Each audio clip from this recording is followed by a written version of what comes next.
on another level. Let's get it. Run it up.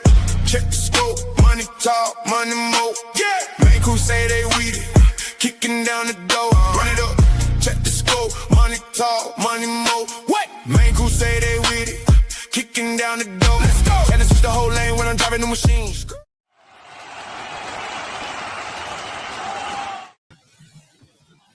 What is going on? Heavy Poor Sports happy hour on this Summer Slam Saturday, which just ended. The Beast, Brock Lesnar, just stayed retired. Obafemi just ate him up in his hometown. Triple H got that one right. Unfortunately, I keep getting told that Gunther's a good wrestler. He keeps winning for some damn reason. I also keep getting told that CM Punk still has it as he just beats Cody Rhodes with, unfortunately, the help of one of my all-time favorite wrestlers in the Viper, Randy Orton. It's all right. He'll come around back to his ways. But anyway, gentlemen, how we doing? Happy hour Saturday. Go ahead. Good. That's all you got? I'm good. He is good. Drew, how you doing, bud? I'm doing good. Another Saturday. I'm back. You know, I missed the Saturday happy hour shows for 3 weeks, so I'm excited to be back. And yeah, let's do this thing. Let's do it. So, well, first I got two more left, Hammer, and then you can stop making fun of me. I'll still make fun of you, but it's okay. Go ahead. It smells so good. It's like, you like key lime pie? I mean, yeah, of course. So think Not about a communist. drinking a key lime pie. Yeah, I don't. With That's like a hints of biscuit bourbon. and gravy flavored lollipop. It's just some things aren't meant to be married up, and that's Or it could be you don't like those like Lay's mash up potato chips where they put like funky flavors on a potato chip, like the chicken and waffles one. yeah. I'm not crazy about that kind of stuff. It's like cinnamon toast douche. It's just you just shouldn't have certain things. I mean, now you got me thinking. I might. Oh, boy, take it all back. Why not? Why not? You just stuck on your pudding pops, man. Your frozen pudding pops. I bet you if they made a key lime they made a key lime pudding pop, you'd eat one. If they made any kind of pudding pop, I would probably eat one. But key lime is a dessert. A pudding pop would kind of fall in that same category. Well, I'm drinking my carbs this evening as my dessert. Yeah. So, and that's okay. I'm drinking my breakfast, lunch, and dinner at different stages in life. So I will kick no dirt at you there, my friend. Well, let's get into the 5-5 rule. I know we're gonna have Coach Ryan come on. He can get his.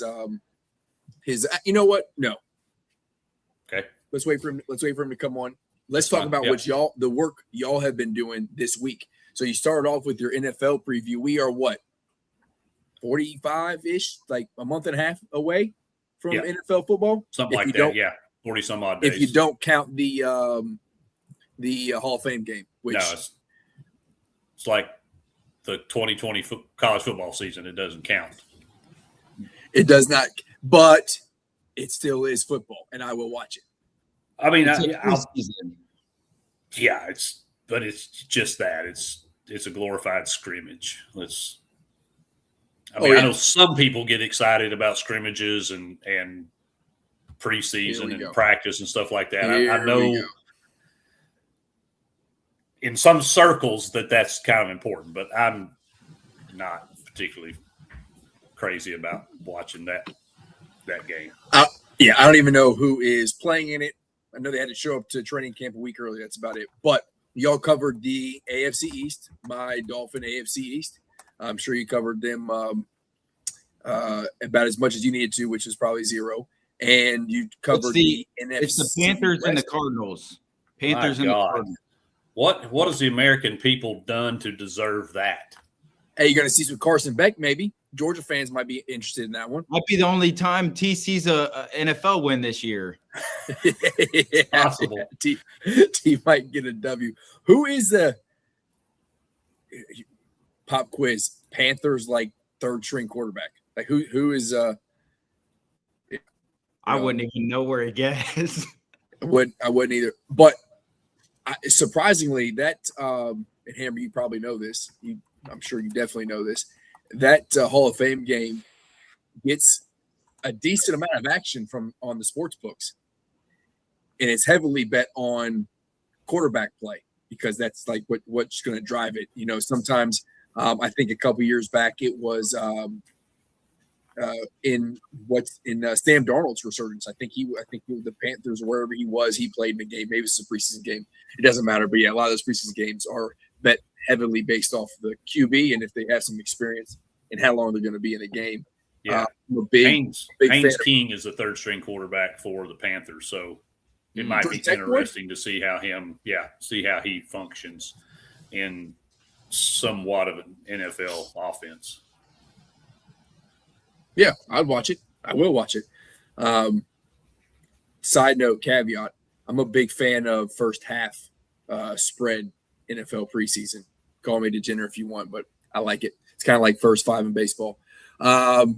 All right, but you covered AFC East, NFC West. Correct. Hammer, I'll let you talk about which division conference you want to first.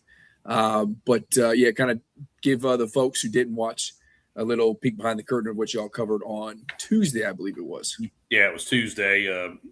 Myself, Drew, and Joshy Boy did a quick run through on AFC East, NFC West, and I know your Buffalo Bills are probably BBN Bills, baby. Yeah, they're probably the favorite to win this. In fact, they are one of only two teams that have minus odds to win their division. So they are the odds-on betting favorite. Of course, they've got to deal with the rise of the Patriots. But as we talked about, and I'll let Drew share some of this too, is I think New England may have some, I won't say regression, but I think they're going to run into some challenges this year that they didn't have last year. And they may not finish with that stellar 14-3 record in the number one seed. So was the consensus I think Drake May's a guy, and I think Vrabel's a great coach, but there was the thought that they weren't as good as their schedule was because I think they had the second weakest strength of schedule in the league last year or something like that. It was pretty low. So you think their win-loss record and getting a Super Bowl was a product of that record, and they'll have some regression at least in the win-loss column next season? Go ahead, Drew. Yeah, I think we all kind of agreed with that. I don't know if it's necessarily the Patriots take a step back in terms of their play because they made some good moves in the offseason, like getting A.J. Brown to help with the receiver room and, some other different things that they did. They lost some pieces too, but I think it's more of just it's going to be harder for them. And, it's going to be harder on Drake May. He's probably not going to put up the numbers he did last year to be an MVP candidate. Maybe he does, but just when you look at it on paper, you factor everything in going into the season, it's just not going to be, that kind of cruise control to, 13, 14 games. They have a pretty tough schedule. They start out with a pretty difficult schedule. So, it's not necessarily that the Patriots aren't going to be good. It's just it's more of it's kind of like when we evaluate college football teams and you're okay, well, this year's schedule is a little bit different than last year. They might still have success. Patriots will still make the playoffs, in my opinion, but it's just not going to be. It's not just going to be as easy as it was last year.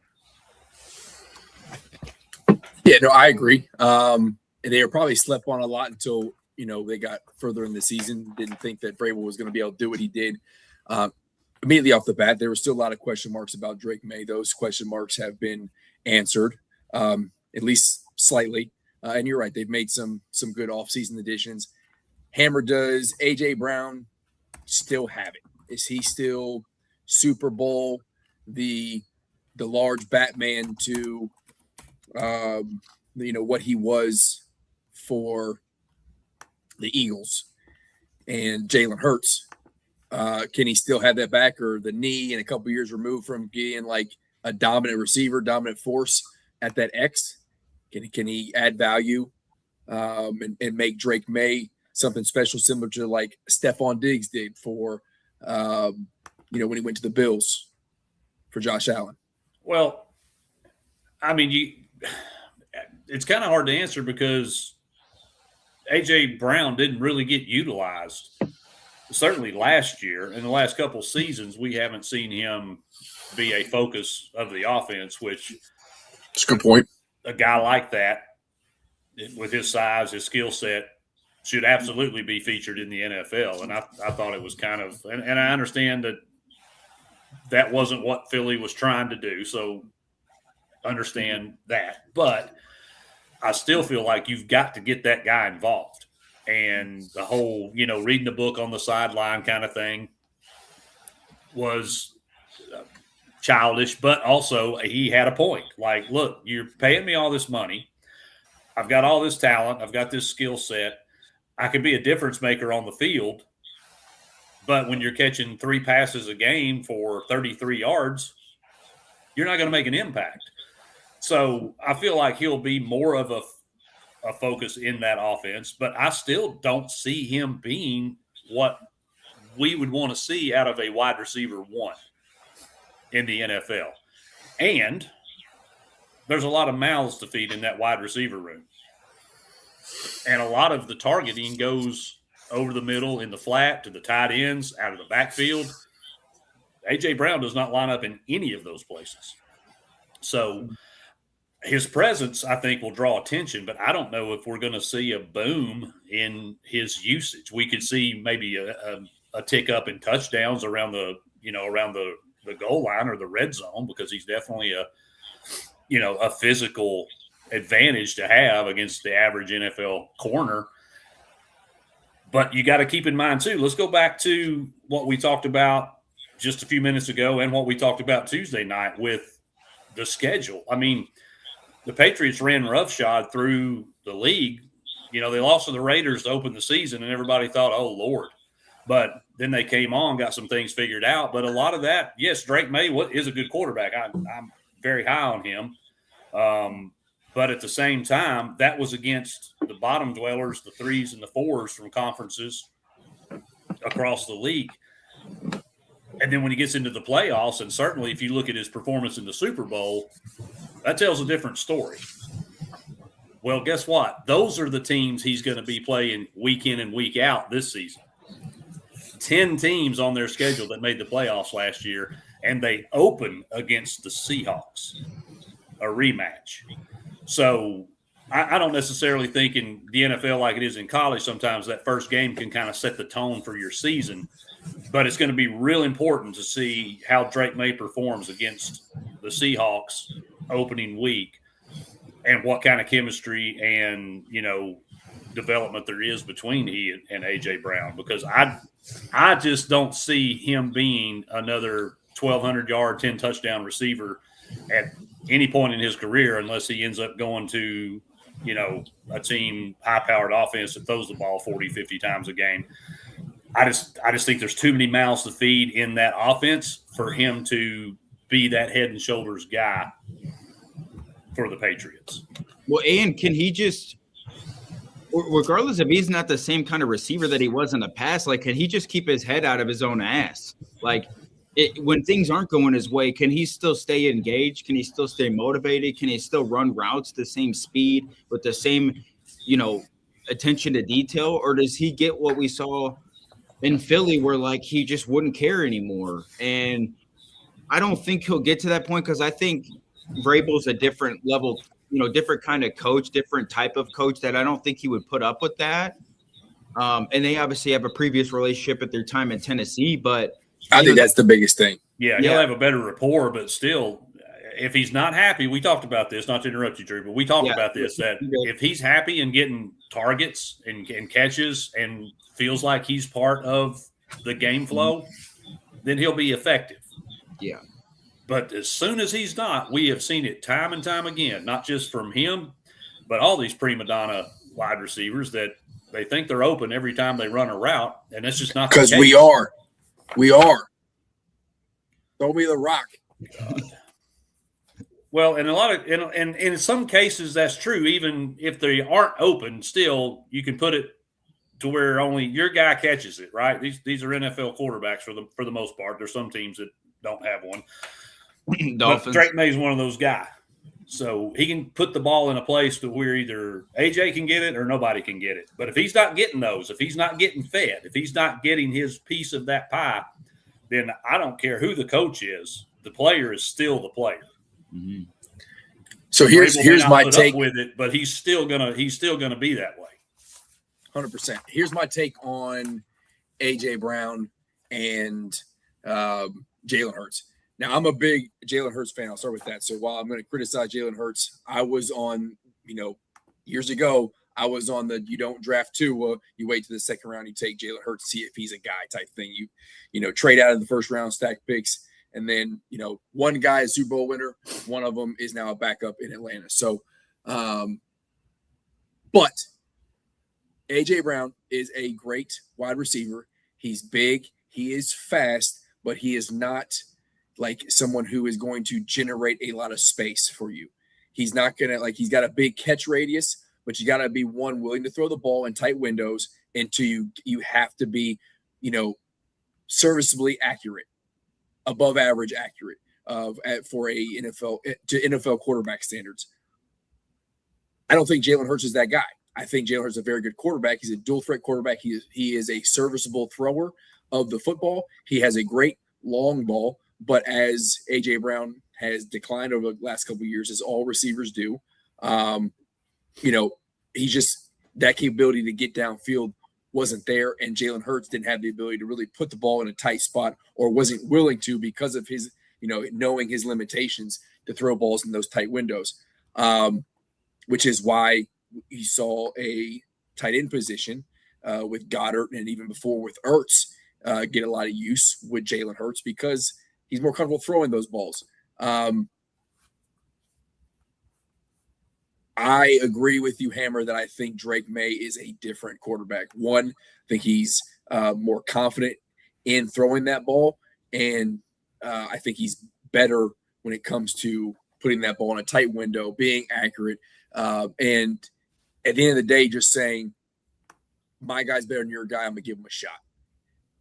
That had fallen off in the last 2 years with Jalen Hurts and A.J. Brown, in my opinion, on top of the fact that they wanted to be a run-heavy offense and, give Saquon the ball 18, 20 times a game. I think that's why it broke down. But, I think A.J. Brown's going to be not as good as he was 3-4 years ago with Philly, but I do think he is going to elevate the Patriots offense as a true number one wide receiver. Because like you said, Hammer, they have a good core of wide receivers, a lot of mouths to feed, but there's not a stud. There's a bunch of good receivers. There's not like one dominant takeover guy. Correct. I think too, we can wrap it up on this, but just quickly, I think at the same time, AJ Brown's going to be, remotivated probably too. He was probably with Philly 1 year too long, and the whole kind of experiment with AJ Brown and Philly kind of reminds me of Jalen Brown in Boston of, not the trade talks and things, but just there was a lot of, disconnection between him, with Jalen Brown and the organization. There was a lot of disconnect, it seems like, with AJ Brown and Jalen Hurts for a long time. So now he gets a fresh start. Can he re-break out and become, a top 10-ish receiver in the NFL? Maybe, we'll see. But yeah, I think it's good for him just in general that he got traded, because the Philly AJ Brown experiment probably ran a little bit too longer than what it should have when things started going wrong. Yeah, agreed. So what do y'all feel about Coach Evans' hot take here? I like it. I don't mind Malik Willis, our new head coach and GM. I have very, very, very many question marks around, and I think we're in a point where we're probably competing with teams like the Cardinals to see who takes at least this time now, we'll see if he is a guy, but who takes Arch Manning with the first pick of next year's draft. But say Malik Willis is a guy. Now, if he was a guy, I think he'd be somewhere proving that he was a guy. But say he is a guy and he can elevate the Dolphins and we can win and be a playoff team. Is that how crazy is that, Hammer? Like, not from your personal beliefs, and I'm sure you also have some numbers from the sport books of them saying there's no chance in hell that happens. But if it does, it's probably on the back of Malik Willis, right? He's going to have a lot to do with it. And, yeah, there is no chance in hell that the Dolphins are going to win. Those beers must be kicking in. Those beers must I don't believe it. No, I don't believe it. That's a 3-win football team. Anyway, you slice it. The thing that I don't understand, and I'll address Coach Evans here real quick. Jordan Love to me is an average NFL quarterback, and I think that's all he's ever going to be. I'm not sold on Jordan Love to be a regularly playoff Super Bowl MVP type contender. I think he's good, but I don't think he's that guy. So I do agree. I think Malik Willis, skill set wise, probably is better. How he develops and how he functions in this offense is going to go a long way towards determining what type of move this ended up being, whether it was a stopgap until the Dolphins are fighting the Cardinals and the Browns for the number 1 pick, or it's going to be that Malik goes out there, balls out, no matter what the record is. If Malik plays well, then I think you just absolutely stole a quarterback, because you're only paying this dude, what was it, like $20 million a year, which for NFL, 3 years. For 3 years. So for NFL quarterback standards, I mean, they got him out of the goodwill basket. I mean that's better than a rookie deal. Like that's better than scoring a first round rookie contract deal. That's you can definitely add a lot around him with extra money. Yeah, but that said, and this is what I've kind of focused on. Big butt. Yeah, on Tuesday is, if you're the Dolphins, are you going to tie up $60 million in salary cap on a guy that you aren't willing to invest the opportunities in? They could have went out and got any bum journeyman quarterback and paid him a hell of a lot less money. So I feel like they've kind of made an investment, although it's not a lot of money, but still they've made an investment in Malik Willis. I know $60 million in NFL world is not much. We got Patrick Mahomes making almost that by himself per year.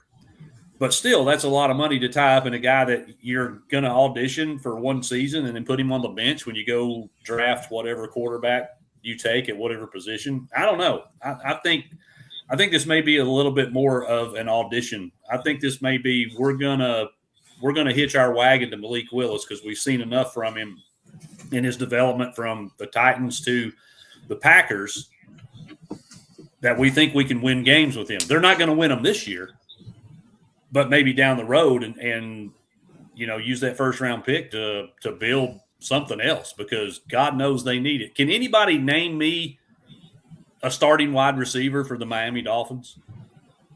Drew, I know you can because we talked about it. So I guess I'm asking Rando, because this used to be your team until you went, Benedict Arnold and turned on them. Can you name a starting wide receiver for the Miami Dolphins? Is Jarvis Landry coming back?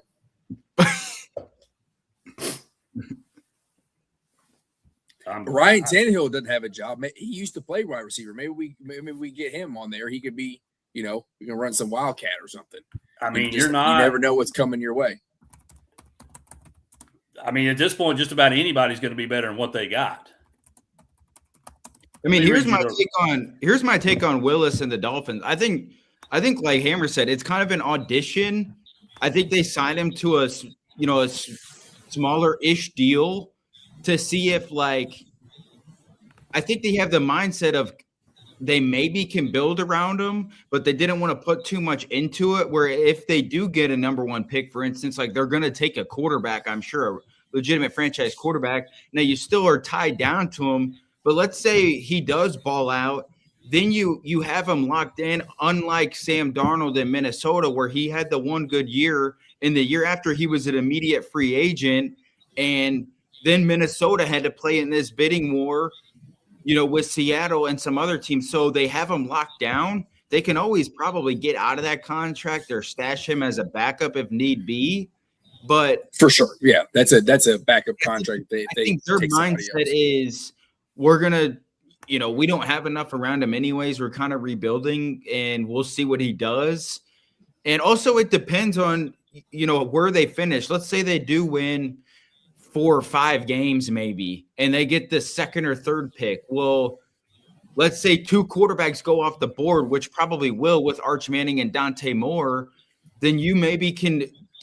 If Willis has a decent to good year, then maybe you can wait a year to go draft a franchise quarterback, and you can get a big D tackle or a big, edge rusher or a big offensive lineman.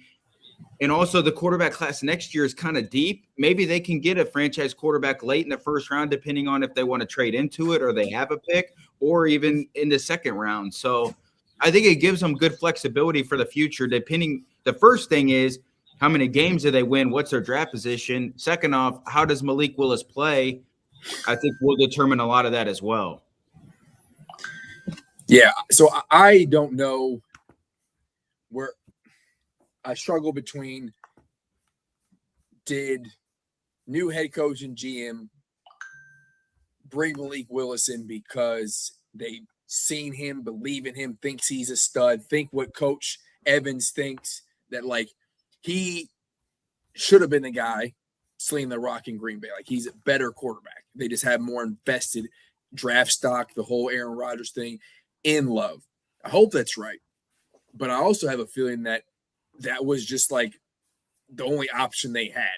It was, he needed to go somewhere. He's a free agent. They brought him in there. They didn't have to spend a lot of money to grab him. What else was out there? Were we going to wait and take a Kyler Murray type? Who really was out there available for us to get free agency quarterbacks that could really move the needle when you move on from Tua, which had to happen. You had to move on from Tua. So I don't know. I struggle with that. I will continue to cheer for my Dolphins. Hammer, to answer your question for real, Washington in the wide receiver room, not anything special. Continuity, but nothing special. We get Tutu Atwell. Again, not special. Speed demon down the field. I do think, though, and this hurts me to say because of where he went to school, I think Chris Bell is our wide receiver of the future. While he is a Louisville Cardinal, which makes him suck as a person, his talents on the field are insane. Chris Bell is a stud wide receiver. So I think he's our wide receiver of the future, or one of. Coming off ACL injury. Yeah, it's going to take him some time to recover. But I think that all goes to Hammer's points of nothing's happening this year. This is a 2 to 3 year deal. And if, this new staff can get it done in those 2 to 3 years, awesome. If they don't, then we're moving on and finding a new coach. And I unfortunately lean on we're probably going through this whole head coach search again in 2 or 3 years. I hope I'm wrong, though. But until then, go Bills. Yeah. Well, the fewest wins, if you want to look at it from a betting perspective, the Cardinals are the favorite at plus 250. The Dolphins are second at plus 350. Damn. And then it jumps all the way up to plus 850 for the Jets. So two of the three shortest odds to have the fewest wins in the NFL this year come out of the AFC East, along with probably 2 of the leading teams to win the AFC and go to the Super Bowl. So it's a tale of 2 depths with this bunch. So seriously, the Dolphins and the Cardinals are really gonna be duking it out. See who gets that number 1 pick. Yikes. I fully expected us to be in contention with the Jets as that last place in the division, but golly, I didn't know that there was a 700. No, you said 850. Yeah. 500 point. I didn't realize there was a $5 difference. $5 difference in the betting line Sheesh. between second and third. So Go and Fins. unfortunately, the Cardinals actually have better talent on their team. So it could easily be Miami with the number one pick. Hey, listen, we flirted with the Manning at one point. We almost had Manning and Sean Payton if this dude didn't narc on us. But will it even be him? But will it even that's be my question too, is are everybody's just Yeah. mailing it in, and I'm not convinced he's going to be the number one pick. It might be Dante Moore. Right now, I'd personally pick Arch over Dante. I think It may be he's CJ got more- Carr. Yeah, it could be CJ Carr too. I don't know because we have the true Notre Dame starter in Kentucky. So Hopefully. See, Coach yeah, Evans. there it is, Coach Yeah. Evans. Yep, Coach knows ball, Leads. man. CJ Carr. We'll see. All right, so now move on to the NFC West. Another two-horse race, in my personal opinion. I think it's pretty a clear argument. Let me know if I'm wrong, but it is the Rams and it is the Seahawks. You got three fingers up. Yeah, there's a third. Come on now. Take your 49ers, fandom out of it. What? I'm not. It's not. Hey, fandom. Joshy Boy picked him to win it. Yeah, Joshy Boy Josh- picked him to win it. Josh picked. Is him Joshy Boy a Niners fan? No, he's just knows football. Yeah. Shout out Whiskey. Whoa. You're correct. I don't know about that. Bunch of dirtbags here talking ball. Yep. Bunch of Which, degenerates. shout out if that's your thing, go ahead and like and subscribe. Shout out because we bring you nothing but, well, I bring nothing but shit takes and ride the coattails of these two gentlemen on with me and Can the confirm. multiple ones who join us on a regular basis. All right, so LA Rams, Seahawks, and I guess the 49ers. They're a little bit. There's a gap in between those. I think it's the Rams, a gap, Seahawks, gap, 49ers. But no love for the current Super Bowl champions. have you seen the Rams roster? Yes, It's I did. crazy. The two corners they get, both the Kansas City's starting corners last year. McDuffie's one of the best corners in the NFL. Like, the Rams are just they're clearly the best team in the NFL on paper, roster-wise, going into the season, and they have one of the best coaches in the NFL too. So, And everybody forgets that they were that close to beating the Yeah. Seahawks in the playoffs last year. and they've close. gotten a lot better from last year. who's that? The Rams? Rams. Yeah. Oh yeah, if old boy doesn't muff the punt, they win that ball game. Yeah. Mhm. That was if he doesn't muff the punt, they win the ball Yeah. game. And there's not a bigger Rams hater on this panel or maybe on this show. But I'm telling you right now, that Rams team is going to be a problem. They are deep on both sides of the ball. If Stafford stays healthy, with or without Aaron Donald, I think they run through. I think they run through this season. I just scrolled down and realized we have another coach, not Coach Evans, but we have a coach Ryan there in the queue. My bad, dude. Have you been sitting there long? No, I hadn't been there long. Okay. I just was like, I didn't normally there's like a beep in my headphones. I didn't get it or I missed it, but feed the stud. Stud, how are you doing this evening? Oh, ready to feed the studs, ready for football to come, ready for La Familia, even though I don't care about TBT to win tomorrow, and ready about just, the vibes are high in Lexington, and I couldn't feel better about it. Vibes are high in Lexington. And I know you were watching SummerSlam with the children's. Yep, Like, exactly. Quick moment. I mean, so here's my quick rundown of it. Triple H screws up. Gunther just keeps shoving him down my throat about that he's actually a good wrestler. He's ass. CM Punk is aged out, but I keep getting told that he's great because he's got the title. When Cody Rhodes is the true champion, but at least Brock, the easy story would have been to win in your hometown. Brock should stay retired. He loses. Obafemi wins. What was your quick rundown of SummerSlam? I mean, I think Obafemi is the future of the WWE right now, and that's kind of crazy to say, but Brock Lesnar said it himself after the match tonight, that he is the future, and I think that he's going to be the next like Roman Reigns type guy that you're going to see. He's got that kind of potential. I do. Interesting. Now, the only thing that's working against him is I haven't heard him cut a promo really. But Brock Lesnar did that for years and never cut promos and had Paul Heyman do it for him. So I think that Obafemi is here to stay. The dude's an absolute freak. Although I thought the match sucked. I thought the Oba and Brock match was not great. I thought it was a lot of build up for nothing.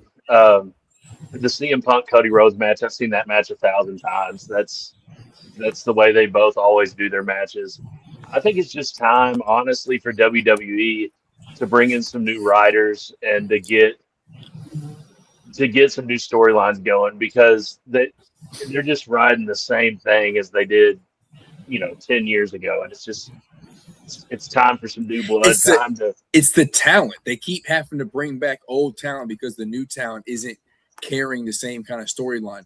Like you talk about cutting promos, like Braun Breaker was supposed to be like the next one.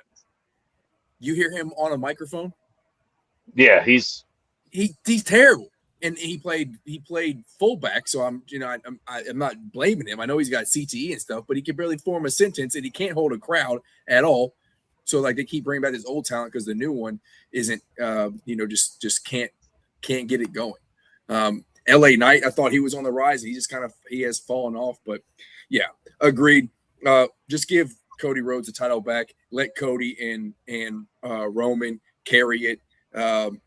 Let's the bloodline. Let me yeet all over the screen when they come out and we'll just give Danhausen the title. I'm not on the Danhausen bandwagon. I think that dude's just a weirdo. But I kind of like it. I like it. It's gimmicky, but I like it. Okay, we're losing Hammer, so we'll get back to the football talk. All right, NFC West, yes. Rams, yes. Seahawks, and then I'll play the game, maybe 49ers. But go ahead and give us a quick rundown of your conversations from Tuesday. Well, one of the big things we talked about was, Seattle losing the Super Bowl MVP, which we've seen that happen time and time again over the course, of NFL history, where the guy that wins the MVP goes on to, another team or whatever. And more times than not, his career kind of falters after that. So Kenneth Walker has kind of moved on. And then Sam Darnold. Are we really going to sit here and say that Sam Darnold is an elite NFL quarterback? I mean, does anybody think that? I wouldn't say No. elite, but he's been very. What else does he have to do? Not get blown out in the Super Bowl. I mean, he did get blown out, and he won the Super Bowl, but it wasn't because of him. Like, I need to see a quarterback. If you're going to call a quarterback elite, then I think at the Super Bowl, at the highest level of the game, I mean, what do we talk about with Drake May, right? That he was awful in that game. So I think we need to talk about Sam Darnold taking that step up. I'm not saying that he has to be Tom Brady, but when you remember these Super Bowl winning quarterbacks, they have a defining moment in that game, and Sam Darnold did not have that. And I think that when you're looking at just his overall career, that last year was more of an aberration than what it really is. I think the Seahawks had a great team around him, and quite frankly, got lucky. Hot take. To win it. Hot take. There's 3 elite quarterbacks in the NFL right now. That's it. Who you got? Patrick Mahomes, Okay. Josh Allen, Okay. and Matthew Stafford. That's it. In terms of quarterback play that we've seen in the past, who else could you say is legitimately elite quarterback? When he's healthy, Joe Burrow. Yeah, that's what I was going to say. Problem though. Yeah. Joe Burrow for sure. When he's healthy, he's elite. Here's the thing: like, I guess I would agree that Darnold isn't an elite quarterback, but I also wouldn't say that for some of the dynasty run, the 6 titles, like Tom Brady wasn't an elite quarterback. He was serviceable. He managed. No, I disagree with that. I don't know, and I don't like Tom Brady, but I can't. No, I'm not saying saying Tom Brady was an elite quarterback. I'm saying in those Super Bowl games, there was not an elite showing. You said that like he has to do something. The first Super Bowl, Tom Brady was just out there to do the job while his defense was phenomenal, right? I mean, he was good enough to take over Drew Bledsoe, who was an All-NFL quarterback. Yeah, he stepped in the middle of the season, and they didn't miss a beat. And that's not what I'm talking about here. Sam Darnold had a phenomenal regular season. He had a phenomenal playoff run. He got to the playoff, and it was subpar. It was two great defense. But isn't that what defines an elite for a position? Anybody can be good in the regular season. But when you get into the playoffs, that's like Drake May.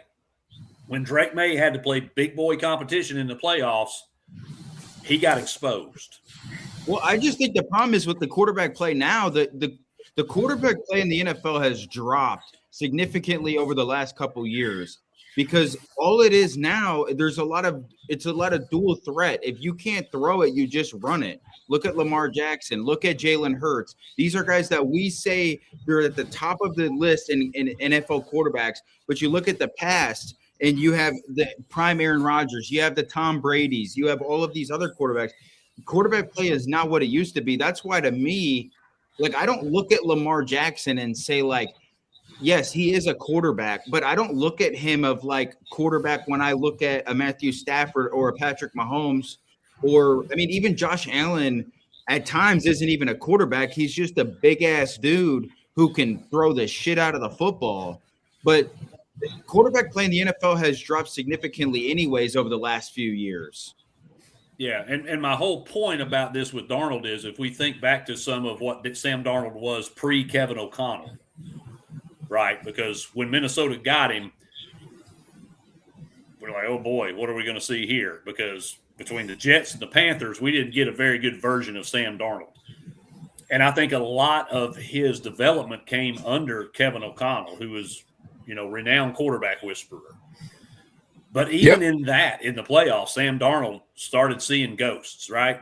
And I think that is more indicative of Sam Darnold's career than what he had last year against a manageable schedule with one of the best defenses that we've seen in the last 25 years. So they're going to have a tougher schedule this year because they've got a number 1 schedule. It's not as bad as what I thought it was going to be. It's like 13 or something, but it's still they're going to play like 10, 12 playoff teams, so 10 or 11 playoff teams.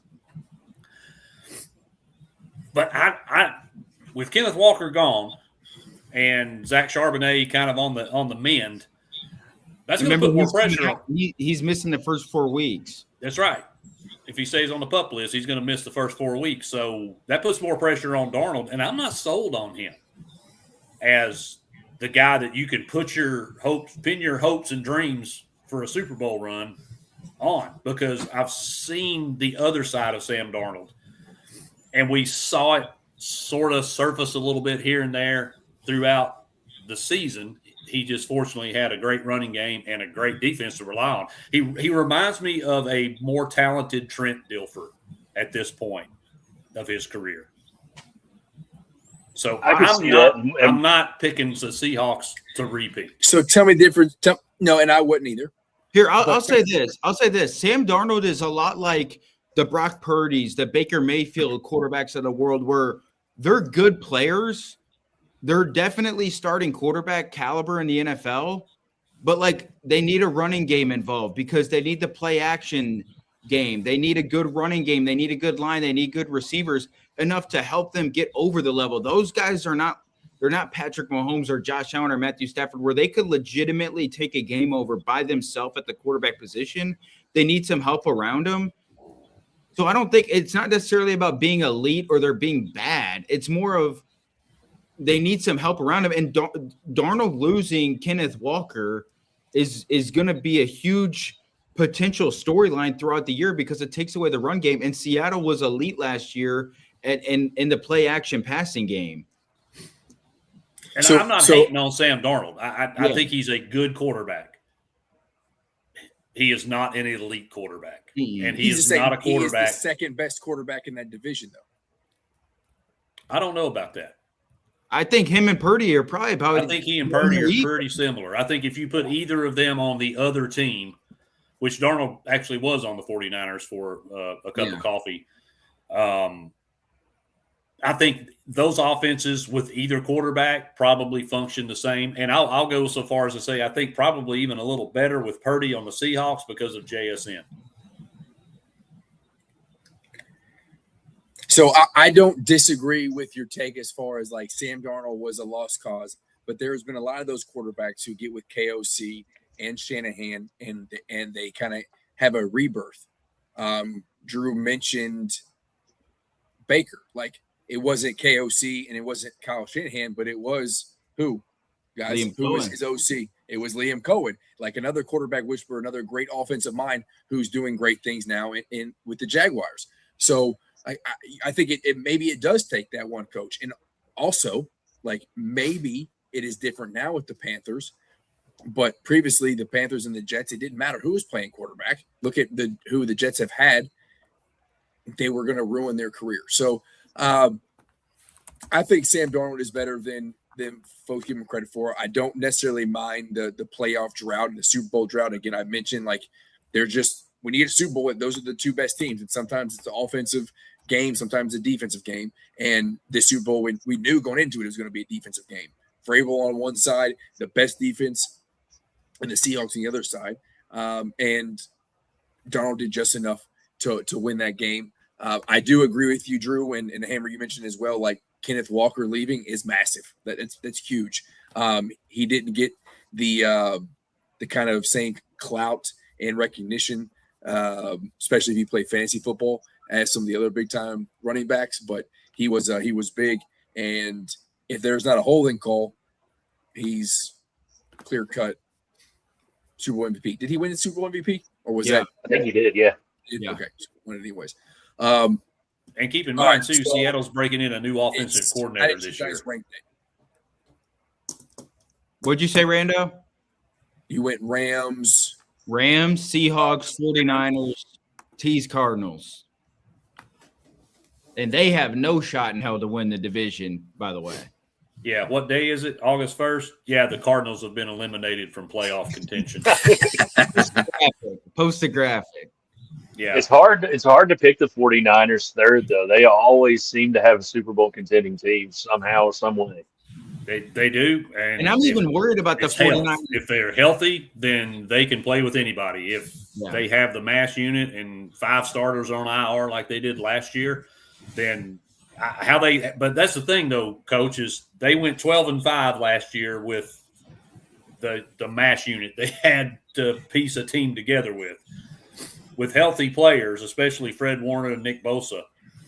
If those guys are healthy, then that defense is going to be they're going to be a problem. So I think we settled on, we think the Seahawks and the Niners will kind of probably be right there at the 11-6, 12-5 mark, and whoever has the tiebreaker ends up getting the second spot. But I think all three of those teams are probably back in the playoffs this year. Yeah. But the Rams are hands down the best team in that division. I would agree with that. Yeah, I think that's pretty easy. Yeah. All right, so we have not heard an official word from Aaron Donald yet, correct? No. Correct. He has been at practice facility, though. I would say we all pretty much are in concurrence that his ass is coming back. He is unretiring and playing football this year. It seems like it, but Vegas is pricing it as such. Okay. And there's also one addition, confirmed addition to that division, which was Debo coming back. Hammer, I listened to you last night when it was announced. You are not moved. I think it was last night. Maybe it was Thursday night. Yeah. 2 nights ago. Okay. We're not moved by it. While Debo is not the Debo he was a few years ago, both in age and weight, he is still he's a good football player. I will say he's not a great wide receiver, but when it comes to getting him the ball in space, he can create for you. And when you are worried about health, Ricky Pearsall, those sort of people who to stay healthy, having He's that out for the year. Pearsall's out for the year? Yeah. Yep. He's having happened? The surgery he should have had last year, this year, and it's going to put him on the sideline for the year. I'm this pissed. Is like Debo got signed to re-sign. Yes, and I'm highly, highly pissed because we let Jawan Jennings walk out the door to make space for Pearsall's pansy ass, and then we go dig Debo up out of the scrap heap to take the spot. So yeah, I missed that news. I would agree. The Debo thing. It seems desperate. It seems desperate to me, and I don't think it's going to work very well. But not liking it. Debo's plan worked out. A lot of these veterans who hold out late into the off season to see something like this is going to happen, so they can try to, get with the team and get a little bit more money or get with the right situation. There it is. Any update on Ayuk? Hell no. Yes, keeps acting crazy. I don't ever want to see him step foot in the facility again. He'll never play football again. I don't think. Shouldn't. I would be shocked if he ever plays in the NFL ever again. Yeah, he shouldn't. And so his ploy to try to get to out here where I'm at in the national capital region is not going to happen. You think? I mean, I think somebody will be desperate enough in a given circumstance that they would probably give it a conversation or entertain bringing him in for a workout or something, because aside from, the neck up, he's a pretty good football player. But I just don't know. I think he showed his true colors, and the way he handled the entire situation, both during and off season. I think he just Diego poverty himself. And to Coach Evans, I mean, the Niners are old enough. We didn't need to go bring in Debo and his 57-year-old knees. All right. So we have the Bills and the Rams winning those divisions. I like how you started off. Two easy ones for you. 2 layups, playing a little T-ball early. As you get into the other divisions, it'll get a little harder. Tune in to their shows on Tuesdays and Thursdays. Yeah.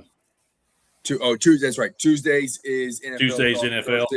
Thursdays is college ball. Yeah, we're doing one power conference and looks like 2 of the group of – I'm calling it Power 4 and Group of 6 because the Pac-12 has not earned power conference status yet in my world. So, yeah, agreed there. All right, but we almost didn't have a lot to talk about today, and then the NCAA and the U.S. Circuit Court in Colorado, Justice Madam Sweeney, whatever her title is, just decides, guess what? If you entered school in 2022, you get to play ball again. So dudes like Denzel Aberdeen get an extra year to play college ball. And a bunch of others who have entered the transfer portal. And this is just talking on the college basketball side. College football, it does the same. A lot of folks can look at playing a 5th year in college football as well. But what is your take, Coach Ryan, on this 5th year of eligibility not being enacted for the current class that came in this year, so the 2026 class going into 2027, but being retroactive for the folks who graduated last year? I hate it. I hate the fifth year thing. I think that the only argument you could have legitimately made for this was class of 2020 guys, with COVID going on, and we all know really 2021 because we know how weird that whole season was. Like there wasn't anybody in the stands. It wasn't even real. Like didn't even seem real, honestly. I mean, Kentucky won at Neyland. That never happens. Yeah, it And then yeah, it doesn't count. And then so I hate it, but as long as it's a thing, I mean, I think teams like Kentucky have set themselves up for success with Mark Pope saving that scholarship for a guy like, Jackson Kohler to come along and provide Kentucky with another option at big. I know Richie Saunders is a big name that's getting thrown around because he's very close with Pope. But honestly, either option there is not bad. But I think, you look at Kohler or somebody like him, and that's intriguing with the judgment. But what made me kind of have to stop and think is, do we boo Denzel Aberdeen at Rupp Arena when he comes in with Florida? And I think, hot take here, the answer is yes. I think you got to boo him. And, if you're going to boo Travis Perry, you got to boo Denzel Aberdeen. Yeah, I was going to say, we booed Travis Perry. We booed DJ Wagner. We booed Adu Thiero. Big Z. Yeah, you got to boo Zell. Sorry about it. Especially after the BS he posted after the year. 1 year wasn't enough. Okay, bullshit. You just went back to Florida. Yeah. So I'm intrigued by it. I do think that's probably Clary's fault, though. I think it's a slippery slope to go down, starting to add the federal government and all these judges into college sports. I think that's probably something that you don't want to do. I know that they're having the Congress talk and all that. But I guess if somebody's made the rules, you got to play by the rules you're given, even if I don't like them. So I'm all for, adding a good piece. Now, I don't think you go in and just add some GPA piece where it's like the guy's never going to see the court. I think that, that Kentucky has a couple of those guys already for this coming season. And that, if you're going to do it and you're going to bring somebody in at this point in the summer, it needs to be somebody that's going to be a difference maker. I'm not necessarily saying a starter, but it's going to have to be a difference maker. And I think if you add Kohler to Kentucky, that makes Kentucky a top 8 team in the country preseason. Hammer, how do you feel about this? I know we had talked about this when the 5-5 thing happened. This was pre-draft because I was getting some pushback with my comments about, like, I know they're saying that they are not going to include the 2022 class, but it's not over. Otega Oweh could potentially come back. Now, like this, again, this was pre-draft. We didn't know where his draft stock would rise when he was in the combine and he would, eventually make his way to OKC. But we talked about it extensively about if they don't, there's going to be lawsuits that happen. Like there's going to be, we didn't know where the cutoff was. Like when is it like, okay, you're done your 5th year. Like when is it going to be the entry year going to happen? We now have the answer, but we knew that these lawsuits were going to happen. It was just like, what's going to happen with it? And we talked about like NCAA's lack of power probably means some folks are going to win. So what do you think about the 5-5 and this 2022 class being able to come back? You like it, dislike it, and have you heard anything on the Tennessee perspective, basketball or football, of some folks you might bring back? Well, I think everything at this point is both hypothetical and speculatory because I think next week this thing's getting shot down and it's not going to be a thing anyway. NCAA is appealing it as of today. So I feel like it's probably not going to stand because this is really that's interesting. I do because this is going to be very difficult to put the worms back in the can. If this is upheld, then there's going to be a whole bunch of other kids that even played in that season, enrolled that season, were injured. That's whatever it is. Buddy, we're going to have lawsuits coming out our ears, and it is going to be absolute mayhem. So I hate it as much as I would love to see somebody like a Felix Okpara be able to come back. Or, I mean, let's be honest, we could use a more experienced quarterback starting at Tennessee, even though I'm highly, highly excited about Faison Brandon. But let's be honest, an experienced quarterback would make us feel better about our chances than a true freshman. Well, if this had happened a few months ago, Joey Aguilar would be on your roster. He wouldn't even. Yeah, there wouldn't even have been a Joey lawsuit. So I just don't think it's going to hold up. I think it would cause some enormous chaos, and we would be wasting a whole lot of people's time in courtrooms across these great United States. But since we're on the topic of the NCAA, let me take a moment. Take your moment. Here we go. So we've got millions and millions of dollars floating around in NIL money, in pay-to-play money, in sponsorship money. Money. But yet you fuckers want to come out here when a player takes a plane flight, paid the money back for the ticket, fired the allegedly. And I'm not even entertaining you right now. Arian Carter, one of the most upstanding young men anywhere. Okay, his girlfriend got diagnosed with cancer. He was shaving her head and then started shaving his head. Right? This dude is, ask any of his teammates, salt of the earth guy, hard worker, never been in trouble, good Christian young man. Everything you want in a football player. He declared for the NFL draft. Therefore, he was not under NCAA regulation. Okay? Then he decided, nope, not going to do it. I don't like my feedback I'm getting from the draft. I'm going to re-enter college, put his name in the transfer portal, or was going to put his name in the transfer portal. I think he did.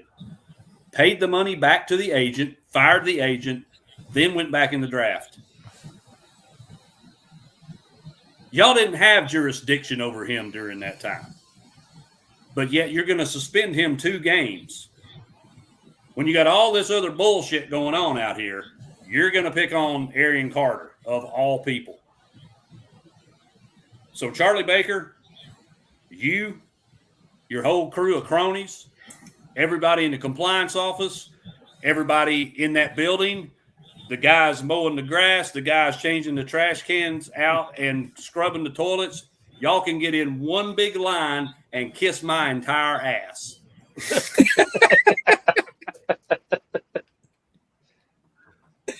Well said. Yeah. I mean, I can't even hate on it. Here's the thing. And again, we've talked about this ad nauseum. It's the NCAA has such little power that when they have power, or when they have the ability, it's not even power, when they have the ability to like hammer somebody like this, they do it, because it's like, oh, this is the one thing we can hold on to. We have nothing else to hold to. And it's not all the NCAA's fault. It's largely the NCAA's fault because of how they fought this progression in college football or college sports for so long. But when you don't have any power and you're able to just hold the standard a little bit, and I say standard very loosely because Hammer just said like it's the NCAA standard because it's their standard, right? It's just like it's their ethic for whatever reason that makes no sense. But because they can do it, they do it at a very stringent level, even though we all know it's ridiculous. Well, they got eviscerated a few years back when they tried to make a big deal about the volleyball player and stuck their nose in there. And then Donde Plowman, our chancellor, absolutely castrated them publicly, completely eviscerated them, and then gave them 2 of these and walked out of there with their balls. Since then, they have been pushed around, slapped around, embarrassed. They have no power. They have no authority They can't even enforce their own rules. There's judges all across the land that have just absolutely taken their collective manhood. So anytime they get an opportunity to flex what little bit of muscle that they think they have left, this is the kind of bullshit that they pull. And I don't care if this was at Tennessee, at Kentucky, at Florida, at Ohio State. I don't care where this was. Bullshit. Yeah, it's silly. It really is. That being said, if it had to happen somewhere, might as well be in Knoxville. Well, yes, I mean, they're always going to take a shot at us. So, and that's fine. Drew, what are your thoughts on this thing? And is there a player, say it happens, say it sticks. I'm sorry, I should say that it's happened. Say it sticks. Who do you want Pope to get, if anybody? Yeah, first off, I think it's dumb. It's going to cause way too much chaos in the sport when there's too many question marks in terms of players. Where the hell are these guys going to go? And there's not enough answers because half the rosters are already filled in college basketball.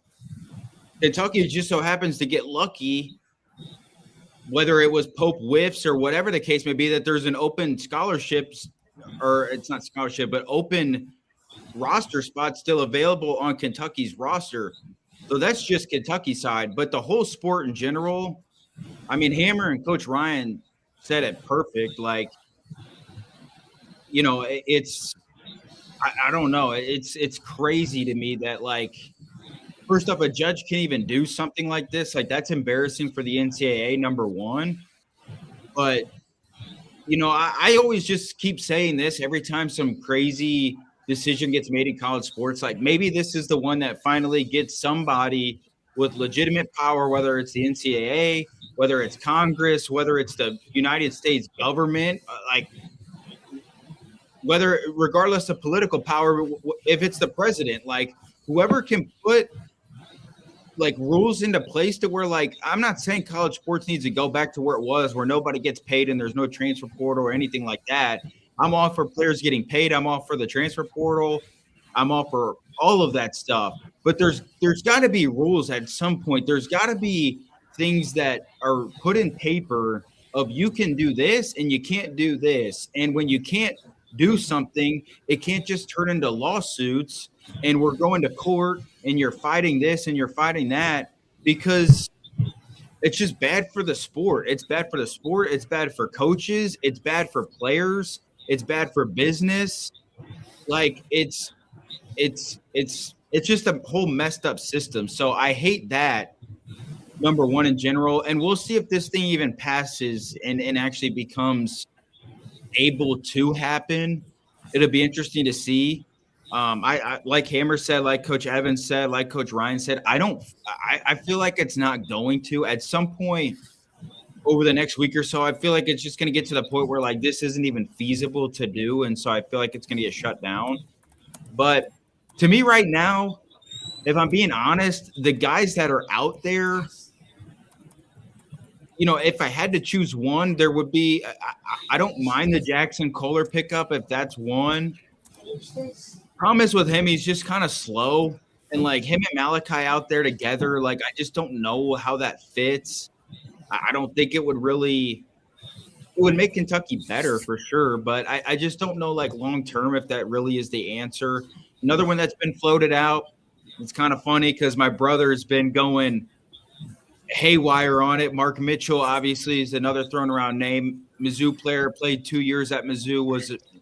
He's like my guy. Mark, if there's one dude, Mark Mitchell's my guy.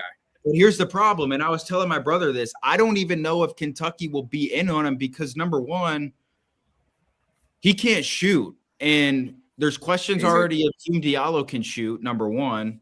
Malachi Marino obviously can't shoot. Mark Mitchell's not really a shooter. I know his numbers kind of look good, but if you watch the games, if you turn on the tape, there's multiple times you could turn on the SEC or in the SEC tournament. Kentucky was daring him to shoot, and he's just backing his butt up to the basket to go post up. So in terms of fit-wise, I don't see that being a fit. Now, on paper, it would be a great, addition. It would take Kentucky from being what I consider good, top 15 to top 18, to probably being a great team. We'd be looking at Kentucky probably somewhere in the top 10 to top 8 in the preseason. I don't know the guys out there, but if I'm Pope and if I get to evaluate this, and let's say some more guys do become available, my number one spot would be the 4 spot. Rando, we talked about it, and obviously a lot more than I'd say the average person, I guess, with the Cam Williams stuff, but he's coming off of surgery. Now, you expect him, I think we all expect him to be ready by the season, but it's injuries. Things can happen.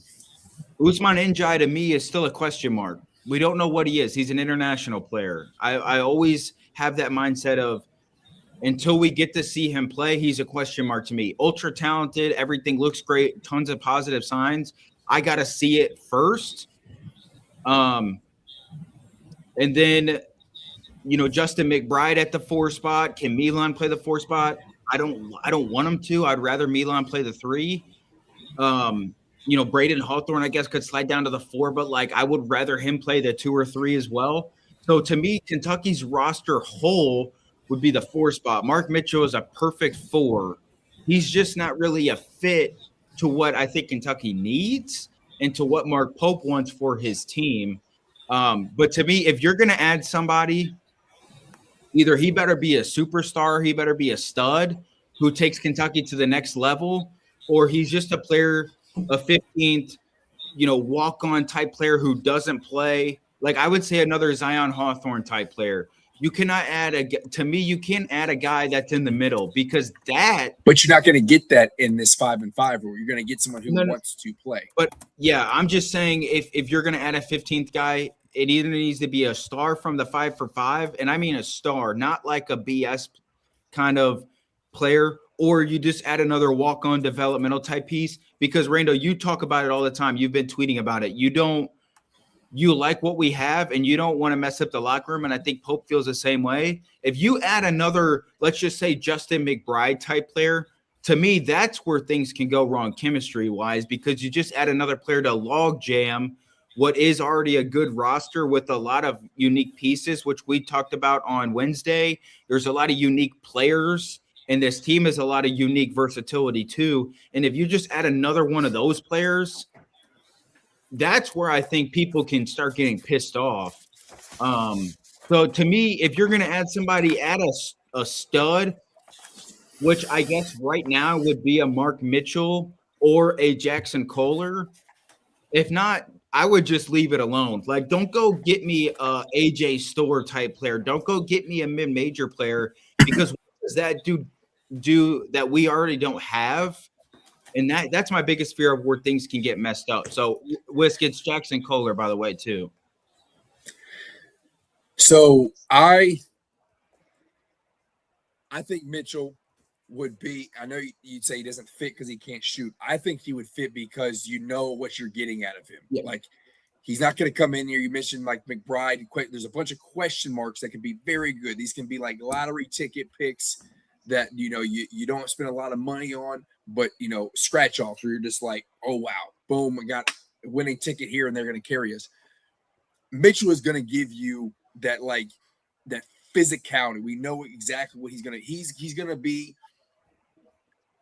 the guy who isn't going to be someone who is probably going to give you 20-plus every night or even any night. But he's going to be able to grind. He's going to come in here, and he's going to fit a role that I don't know that we have on the roster currently. We saw what he did to us in Rupp Arena. He has that kind of dog mentality that I think this team would benefit from. And if he came here because of his skill set and the fact of what NIL money we have left over, he's coming. I don't think money's an issue. No, I don't think it's an issue either. He had the money for Costa Rica sitting there as well. But you're not going to pay him that money. That's silly. No.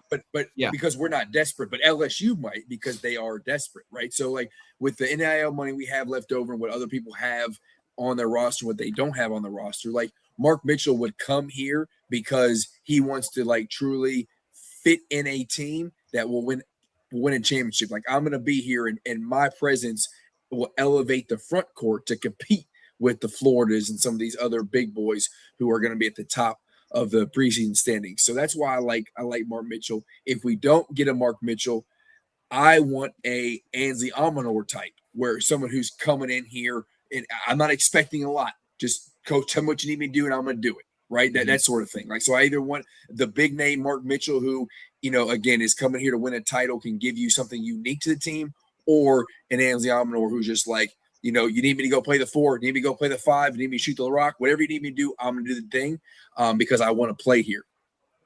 Yeah, I agree with that. I that just worries me a little bit, because we already have, like, Jerome Morton's one of those guys. Justin McBride's one of those guys.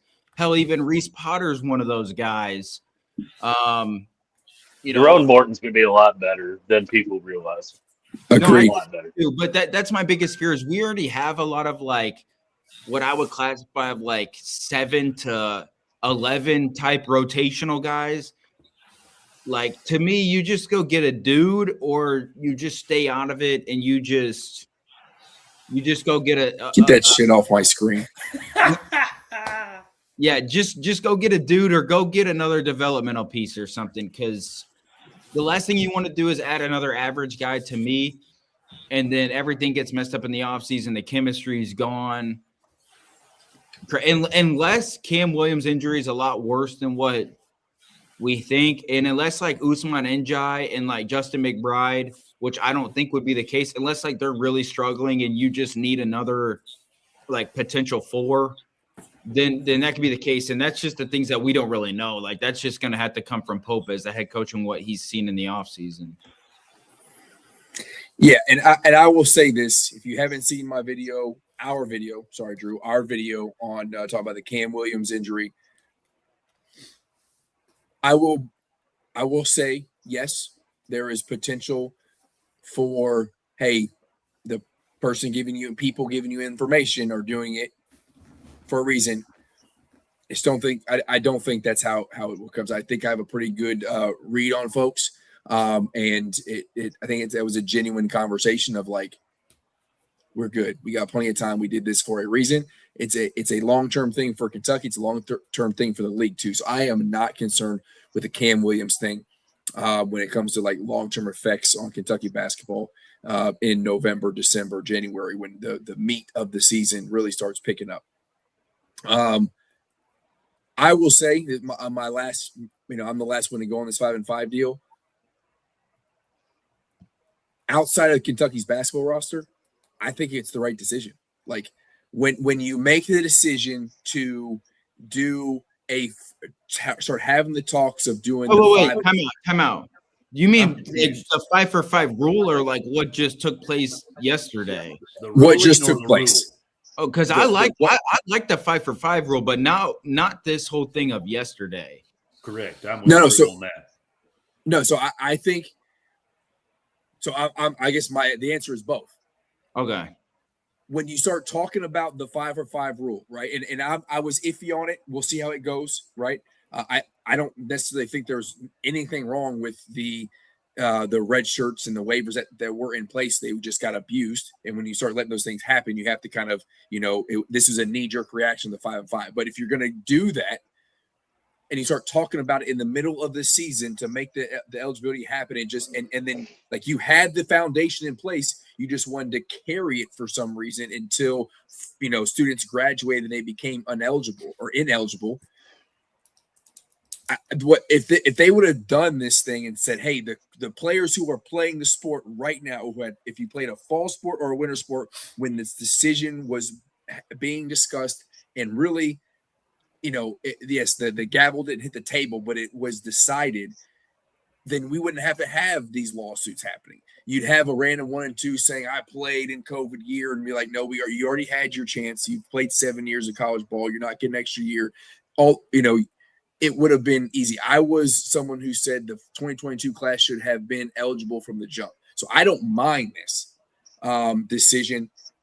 We got there the wrong way, though, is the unfortunate thing. We got there the completely wrong way, where one person had to use their, authorities given to them as a justice and this, lawsuit that the student athletes put on the NCAA, which allowed her to do this ruling, and now it's going to go back and forth. We got there the completely wrong way, but I think this 2022 class being able to play and have their fifth year, because this was like the start of the decision, was the right call. Now we'll see if it sticks. I'm the only one on the panel who's like, I don't mind them getting the extra year. We just unfortunately got there the wrong way. Yeah, I don't know. I get what you're saying, and I kind of agree with it. It's just the way, like what you said, though, the way that the whole thing went down yesterday, and then the ripple effect that it could potentially cause if it actually gets like upheld and actually goes through. I mean, it's going to be freaking chaos. And then, like, you got to think there's going to be some coaches. I was talking to my brother because he wants it at Mizzou. Like, Mizzou has 15, their roster's full for basketball.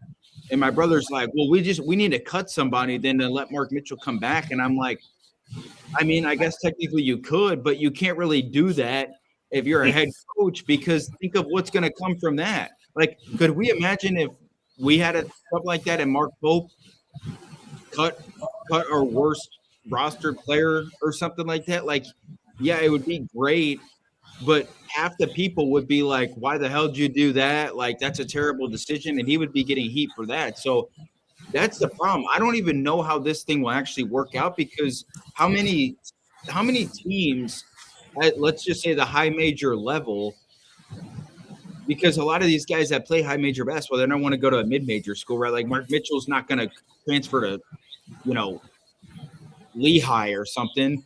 So how many roster spots are even available at the high major level where then all of these guys can go to? That's the problem. My question is who's going to have room on a roster for them? Yeah, and if not, like, these coaches are really just going to start cutting kids, well, then that's messed up to me too, because you already promised a guy this roster spot. If you cut him, where does that kid go? And does that kid even get deemed eligible? Because, can that kid even technically legally enter the transfer portal and play somewhere else next year? And it might be where would Zion Hawthorne go if Mark Pope were to cut him? I don't know. So that would be, and I'm not saying that like he's going to get cut or anything. I'm just trying to, put. Yeah, no, that's a good example. Like if somebody all of a sudden, if we had already filled the roster spot, gave somebody a chance. Let's say Otega Owe wants to come back. Yeah, which you're taking Otega Owe back. Yeah.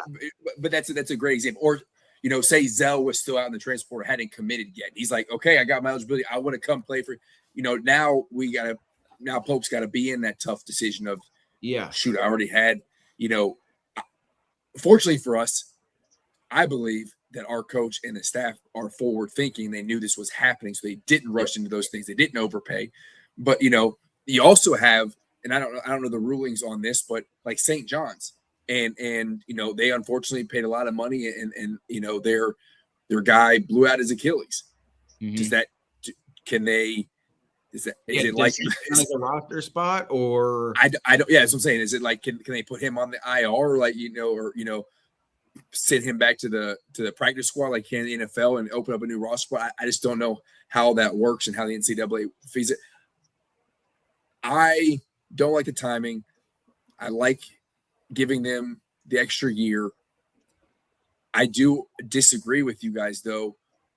If the NCAA lost on Brandon Sorsby and it was just online peer pressure and maybe the conference saying we're not going to play you and it getting loud there that resulted in him leaving Texas Tech with the gambling charge. I know it's not a 1-for-1 apples for apples situation, but if they can't win that, I just don't know that they're going to overturn this. I think it's just going to be a cluster all the way through August. Yeah, I mean, you got a fair point. The problem is now with just college sports in general, there's so much nonsense going on, and there's just no clear answers or no clear cutoffs or no clear anything. And I mean, that's just the biggest problem. But I guess, I kind of will be shocked anyways. If it does get upheld and this actually can happen, I would be shocked. And then if they lose another lawsuit or they lose another debate or ruling, then I wouldn't be shocked either because they can't seem to win shit anyway. So, I don't know. Any other big news that we had to cover for college, NFL? Nope. All right. Florida sucks. Yep. Agreed. I think we all agree. All in favor? Okay. Say aye. Aye. Aye. Hell yeah. Ayes have it. All right. Well, Hammer's got a game because that's what we do. We had nothing to talk about. We play silly games. Are we getting into TBT or do we want to wait? Oh, no. My bad, Drew. Thank you for reminding me. And then Whiskey asked me we'll talk TBT real quick, and then we'll close. We can go kind of quick. The Paul Chick Tech. Yeah. So Kentucky, La Familia, tomorrow, 1 p.m., historic Memorial Coliseum. We're playing Davis Steel, which I think was formerly a different team that beat us last year. What was the team? Everline Drive. Yep. Aberline Drive. Okay. So what's how we beat this team, Drew? I mean, pretty much the gist of it. I'll go kind of quick. They're very veteran in the TBT. They've been playing together for a long time, or at least a good core. Their kind of organization's been around for a really long time. They have some good guards. They like to play through their guards. A lot of pace, a lot of space. They like to shoot threes. The one thing about them when the experience, a little bit different than Kentucky's team, is they're really good with the elim ending, and they're really good at the TBT is like a video game within a game, and trying to manage that. They're really good in those situations. And they're, like I said, they're experienced, they're veteran in this thing. They're going to be really good. And then their best player is Gabe York. He played in the NBA for a little bit, plays in the G League, played in college at Arizona. Like, he's really good shooter, really good scorer. We know what La Familia is. It's going to be the Archie Goodwin La Familia versus Gabe York in this team. So it's probably going to come down to both teams' best players, who plays better. But like the biggest thing for La Familia tomorrow, like we talked about it on Wednesday, Rando, like, can Willie Cauley-Stein leave everything out there on the floor? He's going to be huge in this game because they're not very big. Obviously, he has a massive size advantage. So can he play well? Can Archie play well? Can Kentucky shoot the ball well? They haven't shot it great over the course of TBT. They did the other night, though, against Kansas, which was good to see. But, like, can Andrew Harrison knock down some shots? Can some of the other guys knock down shots? We know Archie can and probably will. But, I mean, that's really it. They got a couple of, I think they got one other former NBA guy, Terry Taylor, who I don't even really remember much, but he's a big rebounder, tough physical guy. Other than that, that's really it. I think the biggest thing for tomorrow for Kentucky or La Familia is, just go play well, do what they do. They're certainly just as, they have enough talent. They have the size. They have everything they need to do. So really the biggest thing is just go play well. Coach John Hood getting his bag, and then let's go get the bag and win $2 million and celebrate a championship. Yeah, I agree. So here's two things. One, Archie's going to play like Archie has played. I don't see him dropping off. He's going to have his 18 plus. He is driven to do something special in this tournament. Willie is 100% going to give it everything he has. It's his last game in Lexington as a professional ball player. Did you see he kind of tease next year? I didn't. They asked him about. No way. I swear. I'm not saying I don't believe you. I'm saying I'm watching him play. That dude does not have a 39-year-old season in him. He said he's having a bunch of fun, and they asked him if it was it, and he said, I'm having too much fun. We'll see, and kind of laughed. So I don't know. Maybe he runs it back next year. I don't know. That's Evans. That's Coach. enough. Come on. Yeah. And here's the thing. We talked about this on Wednesday. You're gonna be eating your words when old Coach John aka John Hoodie, aka the Hoodie, wins a TBT title and then gets picked up to be that last assistant coach and goes win banner number 9. Hangs banner 1 for TBT and banner 9 for the real Kentucky Wildcat basketball team. So back to what I was saying, Willie's going to leave it all out there. And did you see the non-alumni bracket final in Vegas? Mm-mm. There was, you talk about COVID freaking audiences. There was 100 people, if 100 people in there. It ain't going to be like that tomorrow. No, and Memorial's going to be sold out like this is a legit championship game. Like there is going to be, that place was loud. Memorial's a great place to watch basketball. And then when you pack it to the gills, that place is going to be rocking tomorrow. It's not going to be like anything they've played in for a long time. And it's nothing they've ever played in at a July TBT tournament. I guess now August TBT tournament. So like the BBN is going to carry this team. They just have to show up, and the dudes are transfers. Like the guys we talked about, Drew, on Wednesday, the Coffees, they got to step up. They just have to keep doing what they're doing. Like when we say step up, it's just like keep playing how you're doing. Play aggressively on defense. Be there when we need you. And let the studs take over. Right. Let Archie handle the rock and take over. Hopefully Andrew can kind of get back into it. He's had a couple down games. But let the Kentucky dudes, maybe even Khalil Whitney has a big moment. Those guys can step up and just do what they do as the alumni, and the rest of them just be in their role in the moment for one more game to win $2 million. I don't see us losing tomorrow. I cannot even fathom us losing again. Willie's last game in Lexington with all the momentum we have. Coach Ryan, am I crazy, or do we talk about this? Did you and I talk about this? Like Kentucky winning TBT would legit just catapult Chris Paul's organization. Do we do that tomorrow? Eberline Drive, Davis Steel. Davis Steel is actually a Kentucky company, but based out of, they've got some experience in this tournament. Only one alumni team has ever won the TBT, and that changes tomorrow because Eberline Drive does not come into historic Memorial Coliseum, the house that Adolph Rupp built.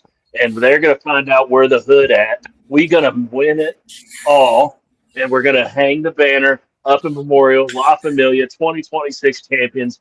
Mark it down. Willie's not going out like that. Boom. Gary, Bluegrass Elite, if you're watching, we got to work that idea right now. If we win this thing, we have to have where we get some rings made too. TBT championship shirts we have to get made. All right, and since it's Coach Ryan's idea, we'll send him a free one. You don't have to send him any profits, but we'll send him a free one at least, maybe a couple. Where the hood at TBT champions shirt has to happen. That might even be better than my Otega. Oh wait, that's a bucket shirt. Might be. Yeah, I have that one. I was there. It's a great one. That's a good one. It's the pink shoes that get it for me. But we covered it longer than maybe we should have. We'll talk about it when we win the title tomorrow. But we were bummed out about this squad early. Like we typically do, we overreact way too quickly. Twani, you're the dude. Hoodie, you're the dude. Archie, thanks for showing up. Let's go win this thing. One thing. Marcus Lee has been spotted in Lexington. He's been ruled out, I believe. Okay. I was about to say, I don't think he can do that. Like, it would not be a good look on Marcus, but let's just go get Devin Booker and Shea to play tomorrow or something. Well, and the other thing is like if he showed up today and or this weekend, like, hey, I'm here to play in the finals, I'd be like, no, you can sit there. We got a nice bench seat for you where here's where Oscar shit. You can sit right there. Shigari stuff on the sideline. Yeah, exactly. Sorry about it. Get Shigari a jersey, by the way, next year. Dude, I love that. I love him on the sidelines, man. When we were there for the game, I mean him chirping the refs, bent over on the sidelines. I mean, he was all about it. He was all about it. It was good to see. Fully engaged. Yeah, I wish I was there for the Rondo game. I would have broken all the rules to go get a Rondo signature. I'd be like, listen, I haven't fastened a new security guard. I'm going to run over there real quick and then get out, and then just tell Jay, hey, buddy, it's every man for himself. You got to figure it out. Yeah. But all right, it's going to be fun celebrating the TBT title tomorrow at 1:00. I guess about 3 p.m. Eastern time when this thing wraps up. All right, Hammer, game time. And Whiskey, don't worry about it. I'll pull up the Politics video after the game. But Hammer's got a game. And as you explain it, I will have you listening in my ear. I'm going to go grab another beer. Coach Reed's got to go sit down and pee. With the key lime. I don't have to pee yet, surprisingly. But if I did, I might sit down. Yeah. Anyway, so this one is going to be another Mount Rushmore. Not going to do it King of the Mountain style. We're going to do Mount Rushmore, and I'm going to give you a list of 10. You will determine keep or pass to put them on Mount Rushmore. The top 10 draft steals in NFL history. Ooh, I like it.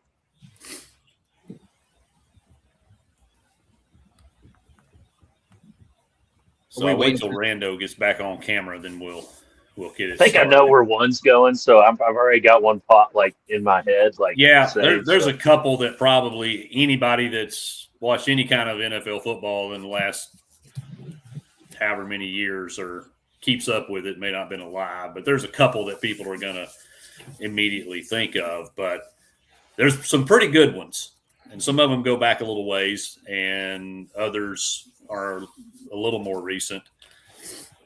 But you're gonna have to think about these, and I'll give you some statisticals and a little bit of data, things like that, so you're not just totally picking names and remembering one thing particular. But all right, so this one should be pretty good. Is there a time? Is this like in ever NFL history? In the history of the NFL draft. Okay.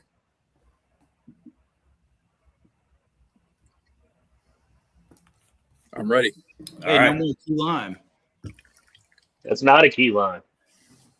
This is a Hardywood Bourbon Barrel Quadruple Ale. What's your rating on it? What's your rating on it? 1 to 10.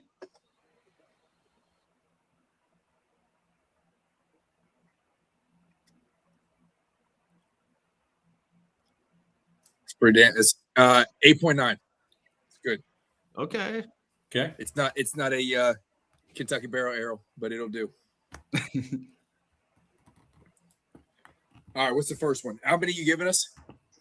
We'll give you 10 total, and you're going to Mount Rushmore them. So We got to do 4? you're going to pick the top 4 out of these 10. All right. I got a Mount Rushmore. That doesn't sounds funner than I think I was ready to have. Yeah. All right. Number 1, Richard Sherman was a 5th-round pick in 2011, the 154th pick of the NFL draft that year. A lot of teams thought he was too slow. He was a converted receiver. And then all he did was go on and win a Super Bowl, a 5-time first-team All-Pro. I think is unquestionable a Hall of Famer, and he was the unquestioned leader of that Legion of Boom defense. Richard Sherman. Cut. I'm going to go no just because I have a strong dislike for Richard Sherman. It's not has to do anything with his game. I just really do not like Richard Sherman. I think He's good on TV. he is good on TV, but I think at the time he was playing, I think that he gave himself a little more credit than what he was. Because, I mean, I understand you have to have confidence playing the NFL. I understand you have to have confidence playing in NFL secondary. But I think there's a line that you can cross into arrogance, and I think he crossed that line more than once. Okay. So that's 2 votes cut. Rando. I also agree that we should cut him. Okay. I think he's good, but he's not Mount Rushmore good. I think I already have my 4. We'll see how this goes. Okay. All right. Next, Shannon Sharp. Ooh. He was the 7th round pick of the Broncos in 1990. Went to Savannah State and turned in 8 Pro Bowls, 4 first team All NFL, won 3 Super Bowls, and is in the Hall of Fame. He changed the tight end position for like damn near ever. So He also doesn't get enough credit for those Super Bowls. Elway gets all the credit, but Sharp was a very key aspect. And as somebody that many years ago myself was recruited by Savannah State, I got to show some love. So I agree. I just want to preface this, though. You have to think Hammer is going to have what we're not thinking about. I got my list, and he was one of them. Okay, you already got your list. So, like, don't be surprised if like a Bart Starr gets thrown out there. Like it's like one of these guys you're not like before your time, Drew. I'm not discrediting your NFL history. I'm just saying to think about this, right? Because even like a Joe Montana, who was like a 3rd or 4th round pick, goes on to do what he does, might be on Hammer's list. We have to consider. So I'm going to say keep, but now we got 3. We got to be really, really. If he is, we're fine because Montana's on my list. But I don't know if Hammer will even throw him out there. We got to see. Okay. Hammer's changing his list. No, I'm not. I'm writing you down. You're writing them down. Okay, so we keeping Shannon Sharp because otherwise I don't want to give you 2 players or give you a player twice. So we're cutting Richard Sherman. We are keeping Shannon Sharp. Correct. Shay stays. Club Shay. Yeah, I think he has to. Okay. Tom Brady. Keep. Yes. Keep. Somebody's earbuds keep trying to connect to my headphones, and somebody needs to stop. 6th round draft pick by the Patriots in 2000. I don't think I need to, but I'm going to. 7 Super Bowls, 5 Super Bowl MVPs, 3 league MVPs, the career leader in passing yards and touchdowns at the time that he retired, and arguably the greatest quarterback in the history of the league. Not only is he keep, I think he's the main face on it. Yeah, for sure. What is the main face on Mount Rushmore? Far left, I think. George Washington. I don't know. I believe. I think we go left to right when we get him if you want. Yeah, Okay. he's one for sure. All right, so we only got 2 left. Two left, 6 to go. If my math is correct. I know he's about to throw some daggers because he threw Brady out here real early. You got 7 left. We are 3 names in, and you are 2 heads on the mountain. Mm-hmm. Okay. Terrell Davis, Oh, 6th round draft pick of the Broncos in 1995.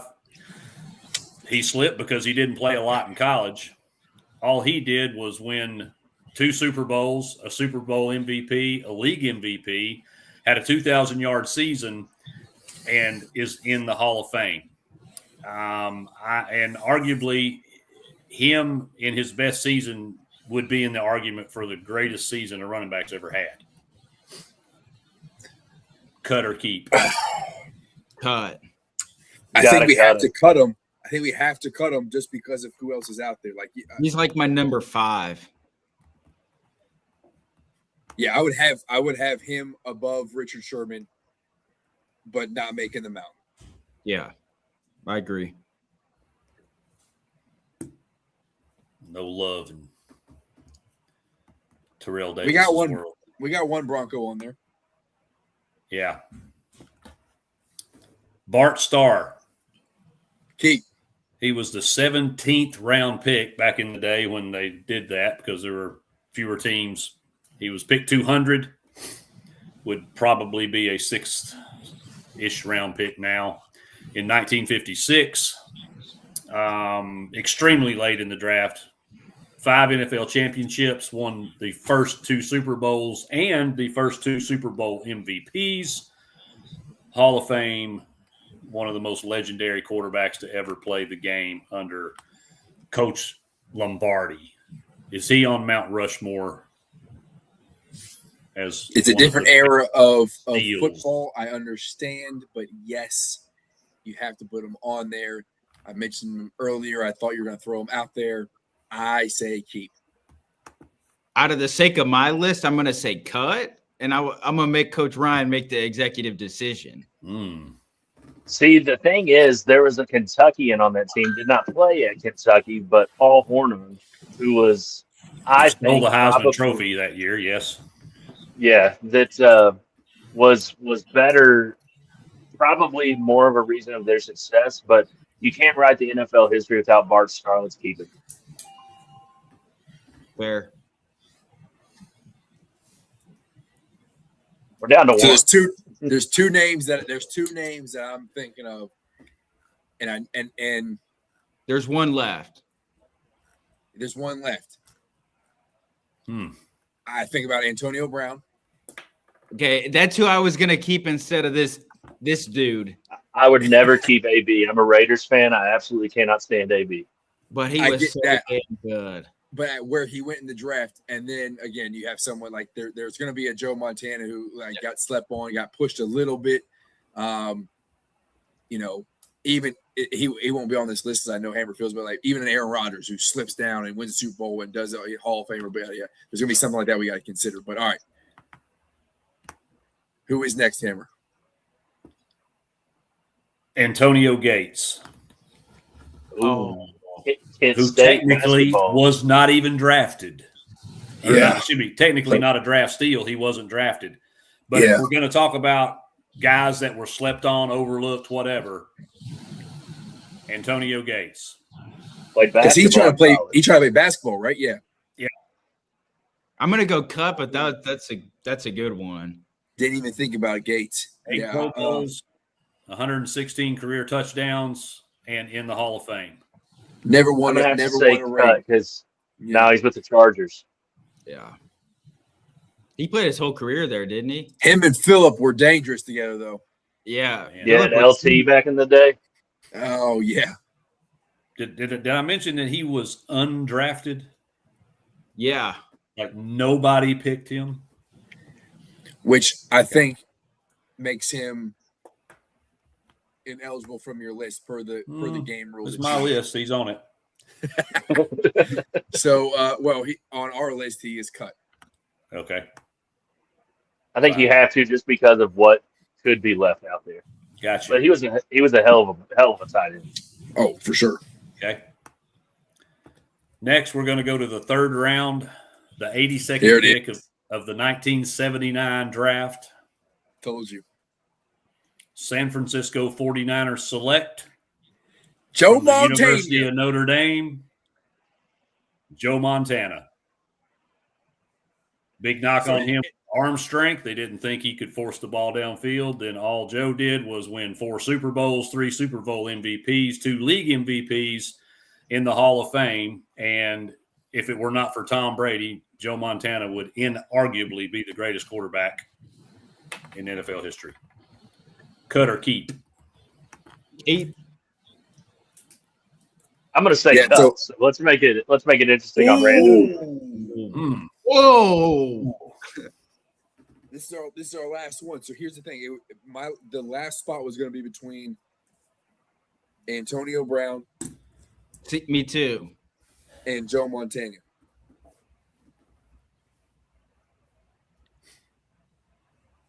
The reason I'm saying cut is because I don't feel like it was late enough in the draft. You can still get quality players there in the third round. So I think that for the criteria of the list, I'm going to say cut. And I bet Coach Evans is going to get on me for that. So how many do we have left? Like 4. Counting Montana, you have 3 names left. Oh, Okay. So Antonio Brown's on there. I cannot right now. My mind is not clicking on who another name would be. but see, Antonio Montana is Brown. better than Antonio Brown.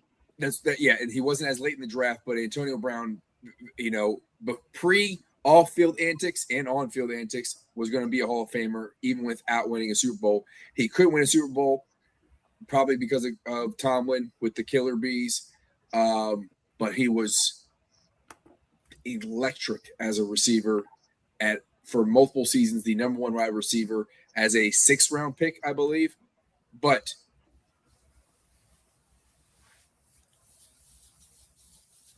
I have to keep Joe. I got to keep Joe.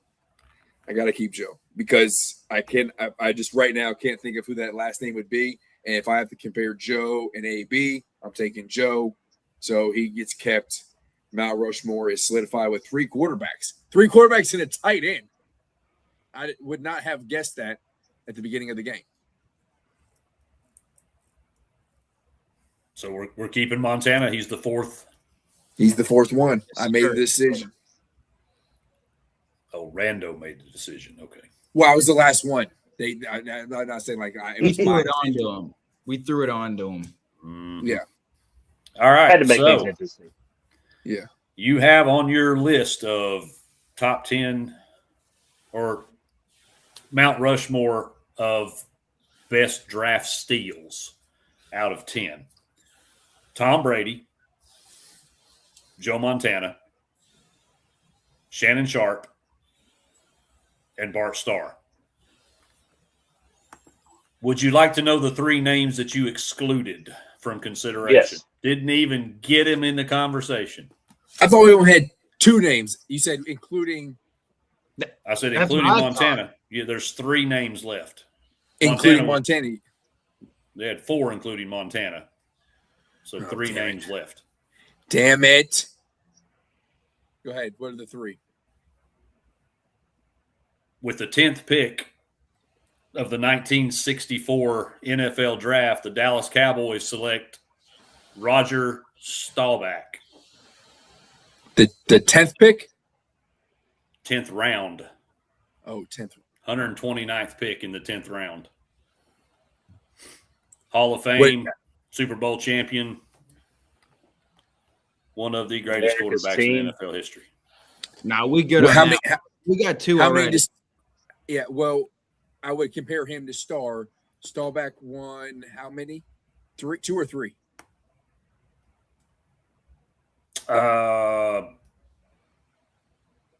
2. Right? 1, 2. It's 2 or 3. I cannot remember. I'm good with us taking Starr over Roger, though. I personally feel good about that. Yeah, the big knock on him was, of course, he won 2. Had to go serve in the military. Once his college career was over, he had a military commitment. Oh, sweet. Thanks, Hammer. Rando hates the military, clearly. Yeah. So his military service delayed him entering, and that hurt his draft status as well. Then we left out 6th round of the 2011 draft. The Philadelphia Eagles took Jason Kelce. That's who I was waiting on. Super Bowl champion, 6 first-team All-NFL, 7 Pro Bowls, and guarantee you will be in the Hall of Fame, one of the greatest centers to ever suit up and play in the NFL. He's a good one, but I would not put him over the list that we have. Yeah, I put him on there because he is the reason Philadelphia won that Super Bowl. It's not Jalen Hurts, it's him. And that he was the tush push, revolutionized the game. It was impossible to stop. Who are you taking off, though? Are you talking the first Super Bowl or the second Super Bowl? Who am I taking off for Kelce? Probably Starr. Probably Starr. I would take Montana off, but if we're just looking at the list as a whole, probably true because he was 3rd round. Yeah, that would make sense. And it would diversify our list a little bit. Yeah. Right, but too late. We already made it. Okay. Yep. Too late. You already made What's the last one then? The last one. We have the last one. Okay.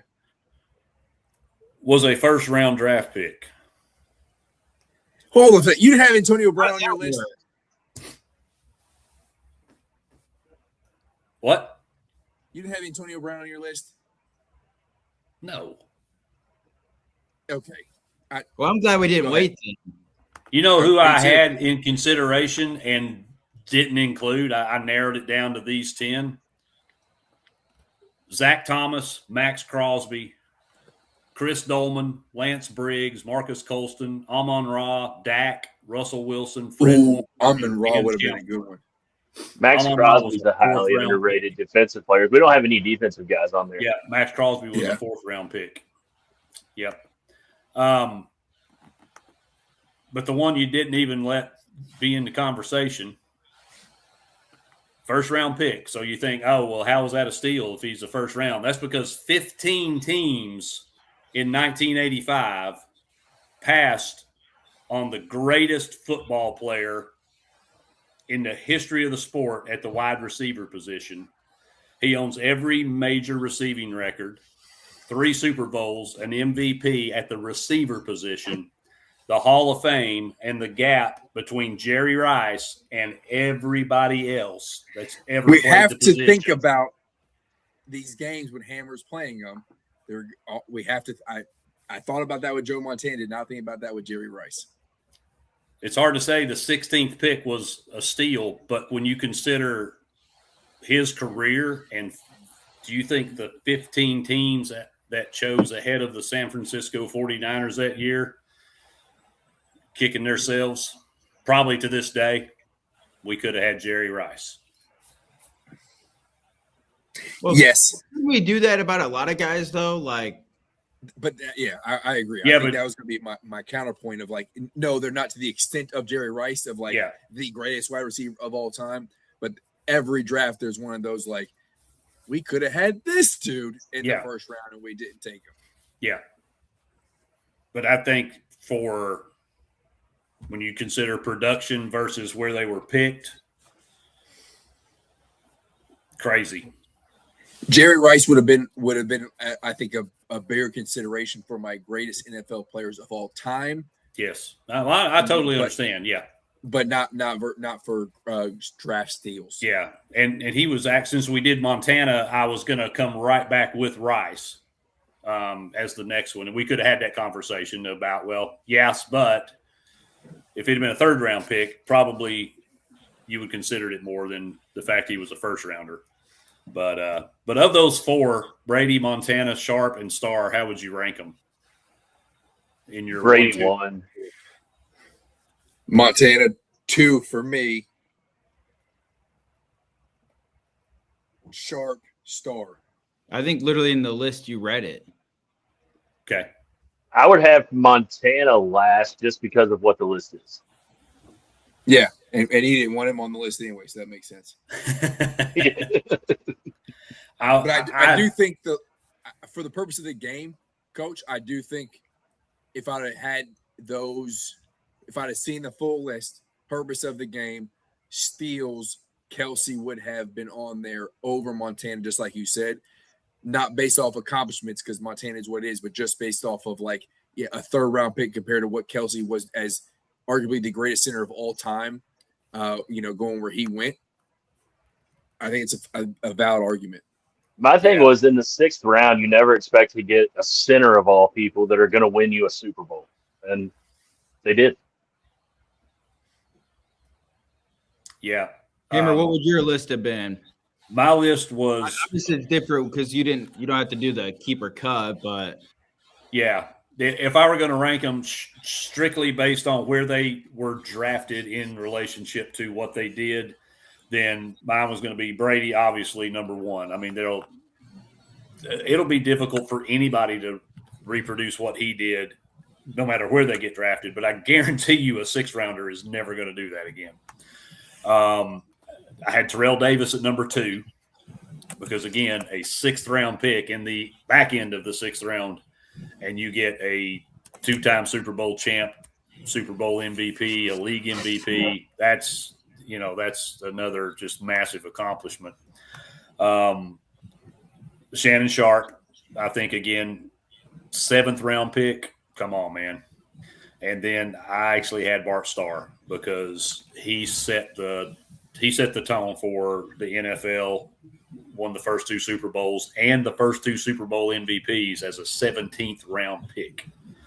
So that type of production that late in the draft, you can't look at that and say, that's not a steal if there ever was one. So that was my 4. Yeah, as much as I mean, Montana and Rice, I just think, for what we discussed and talked about, that's what I had. But I still feel like Jerry Rice was a steal in the draft at 15 when you consider. Go back and look at the players that got drafted ahead of him. But good job, guys. That was some good debate, discussion, logic. that was a good game. I hadn't thought of that one. But that was one that we had to. It kind of puts your thinking cap on a little bit there. For sure. And again, I think, it's all based off of thought. Like, I think a lot of people would have AB on that list, even outside of, kind of his fall off in the last few years. Most of that because of the Vontaze Burfict hit to his grape. But there'd have been people who'd have still voted him on and not the Coach Ryan's who like naked. This dude sucks. Yeah, I mean, I have a hot take on that. That was one of the wildest things I've ever seen, and I was watching that game live. I don't think it was intentional. The Vontaze hit on AB, I don't think it was intentional. You don't? No, I think if you look at it really slow, that you can see Vontaze try to pull his shoulder back, but he was already committed to it. But I think Vontaze Burfict's reputation made it intentional. I don't think, and this is not disparaging Vontaze Burfict in any way. It's going to sound like I am. I don't think he's skilled enough to time that hit like that.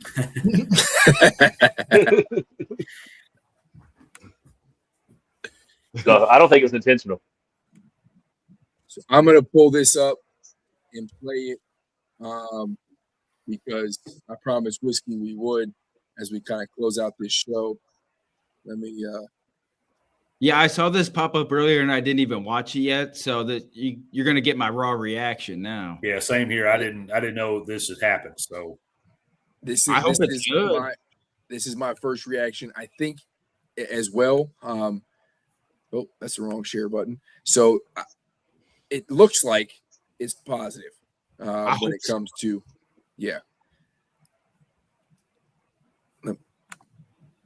share screen. That's what I'm trying to do. Good grief. Have you guys watched the thing on SEC Network yet? What's the thing? I don't think so. They did a deep dive with like all the new coaches, and it was like Peter Burns and I can't think of the other guy. I think it was Peter Burns. They did all the new coaches, and Coach Stein's episode, they like went and played pickleball with like him and Darby, Mrs. Stein. Oh, I saw the post. But I'm gonna go watch it after we're off here because I haven't watched it yet. But it came out yesterday. They did one with like Pete Golding, Alex Golish, Silverfield. So it'd be cool introduction to see these guys like outside of football or outside of press conference media rooms. I got no response from my Will Stein leg comment. So I'm thinking our likelihood of getting anybody from that coaching staff on the show probably slim to none. It was already slim to none, but now it's probably less, even less likely. But all right, so this is the video from Pollock, Georgia Bulldog, one of my father-in-law's favorite players of all time. Weird stat there or weird information there, but here we go.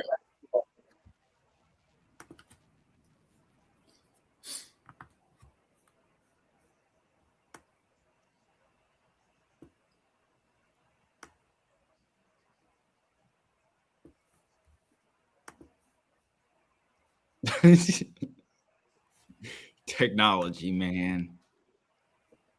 Good radio here. I hear Rando just keep clicking and nothing's popping up. You haven't been watching this the whole time? Yeah, it's on the green room. Oh, damn. Let me start over. This is great. That's why he wasn't answering. Okay. No, it's been fantastic so far. So can't wait to see how it ends. We just heard it click. My bad. There we go. All right, there we go. That sucks because that was such a great video, and if you legit saw my raw reaction in real time because I'm just like mouth open, like I love what this dude is saying. But let's actually listen. We got good news coming. There's a basketball school right down the road that just became a football powerhouse and won a national championship. Why not Big Blue Nation? I texted Dan Lanning about Will Stein. Staff and player relationships, unbelievable. Not afraid to try new things, matches schemes to his personnel the best. Makes QB comfortable in every system. Dynamic personality. There's a reason Oregon's been so good. The reason for optimism for this unit, to me, is the big blue wall. It's the offensive line up front. You got guys with starts across the board from Tennessee, from Alabama, from Ohio State, from Baylor. You got a QB in Kenny Minchie that has high upside. I have no doubt that Will Stein is going to get the best out of them. His system is really, really good. I think there's enough pieces that they've brought in and enough experience, enough explosiveness that now the play caller will put them in a position to succeed. There's a basketball school right down. Did I say 7-5? Here we go. Oh, I've already said 8-4. Here we go. I'm still at 5-7 or 6-6, but shut up, Drew. No one asked you anything. Hey, we're a year away. We're a year away. Did you feel the thump on the bottom of my desk when he was talking? Hey, I'm fired up.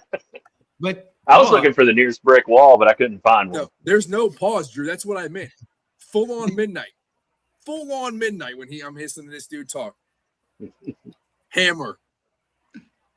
Pigskin Petey told you like a month ago that we were coming to Neyland, and we were getting that tail. You're getting that tail whooping? Yes. I'll finish it for you. 8-4. I'm calling it. Oh, I'm really high and really confident on this team. The problem is I just Rando's high too if he thinks they're going to win 8 or 9 games. I just don't know where the 8 wins come from. Like that's my only problem. Like if you want to know what's crazy? All right, I think they're going to beat Oklahoma. See that's one, but the problem is I mean, I got to see the offense first before I could talk myself into that game, because if let's just say Kentucky's offense is killer, then we can get there, because we've seen in the past Mateer can turn the ball over and he can look like shit, and Oklahoma can't move the football. If that's the case, then I think Kentucky can win. The problem is even if I could pick 8 wins, I wouldn't even know where to go, like to choose 8 wins. That's the only problem. All right, let's run them down until we see them actually in the field. I got 5-7 or 6-6. All right, so Youngstown State win. I agree. Alabama win. See, in my heart, I pick win, but being realistic, I say loss. Win, and it gets Kevin DeBoer fired. Yeah, that'd be crazy. It's Alabama. I'm less confident about this one, but for the sake of the game, I'm going to say win, because the one I'm real confident about is 2 weeks from that game. Okay. I hope you do. I hope you beat the absolute shit out of Alabama. Texas A&M. Loss. At A&M. Yeah. South Alabama. Win. At South Carolina. Loss. Win. I think we win that game. Okay, I'm going to make a Hammer list and a Drew list so I know which. So you're going to beat South Carolina in Columbia at night. That's what you're telling me. Yes. Yep. So I'm not worried about Sellers in the slightest. Beaver's time opening in Kentucky is done. Correct. Go Tigers. Loss. We win that game. Loss. LSU is going to be coming off. Lane Kiffin's going to be coming off the game against Ole Miss. That is a trap game for LSU. We win that game at night. They have a game Lexington. in between, though, don't they? I don't think so. Yeah, Ole Miss is week 3. We play them week 5 or week 6. I thought they were coming right off it. One I'll second. look at that. You might be right. Ole Miss or LSU goes to Ole Miss week 3. We play them week 6. So we'll be playing them after. One second. This loads properly. If Kentucky football pulls off 2 in a row against LSU, they will burn Baton Rouge. Okay, Rando, ready? Yeah. What? Hold on. Okay, they play McNeese State the week before us, though. But their opening schedule is tough. Obviously, they got Clemson, Louisiana Tech, Ole Miss, Texas A&M, McNeese State, and then Kentucky. So, All right. So yeah, schedule my dadgummit. All right. I've been big on that win, but for the wrong reasons. Let's go. I'm gonna say win. I'm still gonna say win. Okay. Drew, correct me if I'm wrong. You have Youngstown State and South Alabama as the only win so far, correct? yes. Okay. Yeah. Sure. Yes. Then at Oklahoma. Win. Lost. I say loss.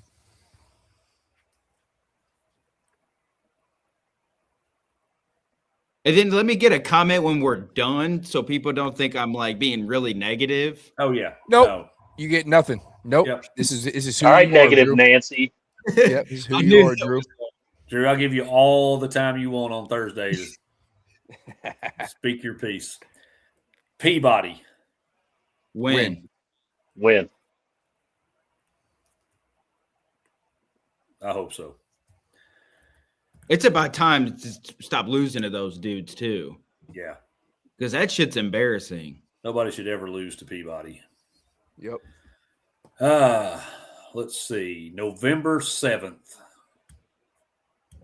Neyland. Loss. Rando. I said loss.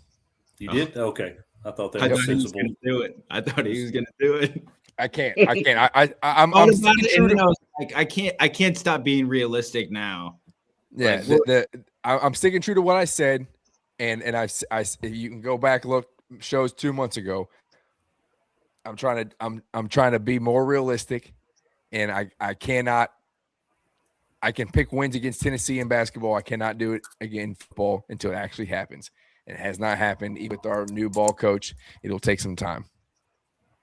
I will never pick a win over Tennessee ever. But can we start picking them off when they come to Kroger Field? That's the question. No. I don't know. Coach knows ball. If we couldn't do it with that Will Levis team, we're not doing it. That was some Because BS. we had all the momentum in the world going into that game. What's Tennessee was going on? down, and they still came in, We and couldn't build up the Hyatt field down. couldn't even cover Hyatt. So no, never going to happen. All right. The following week at home, Florida. Win. Win. Oh, God, Win. I hope so. I'll be the 4th biggest Kentucky fan on the show. I think Summerall's going to be pissing down his leg that game. I'm just not really high on Florida, like because their quarterback play. Jaden Ball is a stud, and their receivers are talented as hell. But if they don't have a quarterback that can get those guys the ball, then they'll be like Mizzou last year, which Yeah, it looks great because they won 9 games. But go look at who they beat. exactly. Yeah, that's not reality of SEC this year. It's just not. yeah. Summerall was the next guy at Kentucky ever since he was at Troy. Yep. And then all of a sudden, when that coaching carousel just got turned upside down on its head, It turned into Will Stein. Summerall's going to come in here more scared than a puppy dog in a thunderstorm and is going to be peeing all down his leg. And I don't think it's particularly close. I think Brad White. And Summerall didn't go run to Florida. Summerall was waiting for the phone call. Yeah. Summerall was waiting for the call to happen. He wanted the Kentucky job. He ain't got it. And while I do think they upgraded in Gainesville at head coach, Drew, you're 100% correct. They have the same problem they've had for the last 2-3 years. Quarterback play is ass. Yeah. And the rest of the team is very good. Quarterback play is terrible. Yeah, and defense will be good, but they offensively are going to continue to struggle. Yeah, we've seen too. We know what Brad White is firsthand. Let's just say Will Stein is the offensive mastermind that he really gonna is. Eat Brad White alive, and it comes off. And then like Kentucky's offense, talent wise, is up to par. Kentucky's offense will torch Brad White's defense. He's a hell of a defensive coordinator. But if you give a legit mastermind offensive coach with legit talent, we've seen it. Look, Brad White could never even sniff trying to stop a Josh Heupel offense for years. Heupel was putting up 40, 50 points. So if Kentucky is even close to that level, I don't see why they cannot find plenty of success against Florida's defense and Brad White. And I think Brad White was overrated, and I think he required a star on his defense like a Josh Allen, who's a National Defensive Player of the Year, to do it. This is such, but I think that he's overrated anyway. And if he was that great, that he would have had a perfect opportunity to step in with Mark Stoops, and Mark Stoops could have dictated that, but he didn't. So I think Brad White. I'm not scared of Brad White at all. No.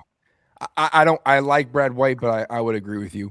And the problem with Brad White is he cannot close. Like even when his defenses were great, he couldn't close.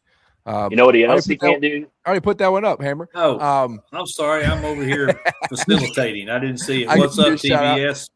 But Hogball, that's your thesis that this bias is garbage. What's your argument? Because I want to know where spot the lie. Also, I don't think I'm being biased at all. No, Drew's being a Debbie Downer. He's on the opposite side. Drew knows ball. Negative Nancy over there. Yeah. All right. So Florida, that's a win, everybody? Yep. Yeah, me too. That's one of your 4. Then you go to Columbia once again, but this time it's in shithole Missouri. Yeah, this one we're getting. And this one lost. No, this is the one we're getting right here. And I'm going on a damn parade around my house, celebrating like an MFer like you've never seen before, because I hate Eli Drinkwitz. And I need all the rivalry that I can get in the household here. And I've been waiting for this moment. The last time Kentucky and Mizzou played, I was there. It was 14-0 in a damn fake punt pass. On 4th and 2. A punter threw the ball 50 yards on our best corner. I believe it was Andrew Phillips in coverage. And somehow that ball got dropped in the perfect spot. And they scored. And it was like 41-7 after that moment. This is a revenge game. We are not losing to Mizzou this year. I think coming off that Florida win, going to Mizzou is a weird environment to go to anyway. I think it's a loss. Rando. Oh, we're winning that game. Drew, you're going to that game? I probably will. Yeah. Yeah, it's going to cost you like $14 to get in the stadium, so you should go. That's provided I don't work out a trade between now and November 21st to get Missouri out of the league. Hey, I'm not gonna put it up. Yeah, I'm not gonna put it up on the screen, but what that's going to look like if we get it. How is Hogball rooting for his biggest rival's football coach? That's crazy. I know he's from Arkansas, but damn, he's been whooping your ass too. That's why you got a new coach. Steve Spurrier's from Johnson City, Tennessee, but ain't no wham way. Johnson City, Tennessee, and I got him. You play that song in Lexington, they say a real cool word after Johnson City. Well, Hogball, you don't have much success in that rivalry either, so that's unfortunate. Our biggest rival is Texas. In what world is Arkansas's biggest rival, Texas. Arkansas has more of a rivalry with Little Rock than they do Texas. Get real, Hogball. Come on. That's you know what? That is the most biased garbage I've ever seen. To even think that you could put Arkansas in the same sentence as Texas. Arkansas is a bottom feeder of the SEC in every sport. They always will be. You're having a decent time in basketball because we gave you a decent coach, but complete garbage. Hogball, get off this podcast. You don't know what you're talking about. I'm just kidding. Stay on here. We like having you. Yeah. Yeah, I like Hogball. He knows how to push the buttons. And then finally, November 28th, Don't in even Kroger, the mighty Louisville Cardinals.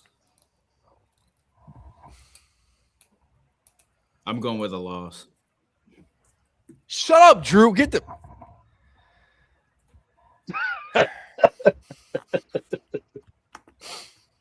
No What are you way we're saying, letting Little dude? Pup I come thought you into did. Kroger Field. Guys, Not a listen. chance. Listen. No, okay? I'm not. I won't. Go ahead. We pick a loss. It's reverse psychology, guys. You pick a loss here. You act like the stage is too big. It's too personal for Will Stein. Boom. And we get a win. But mark me down for a loss. Okay. No. Brom, ass.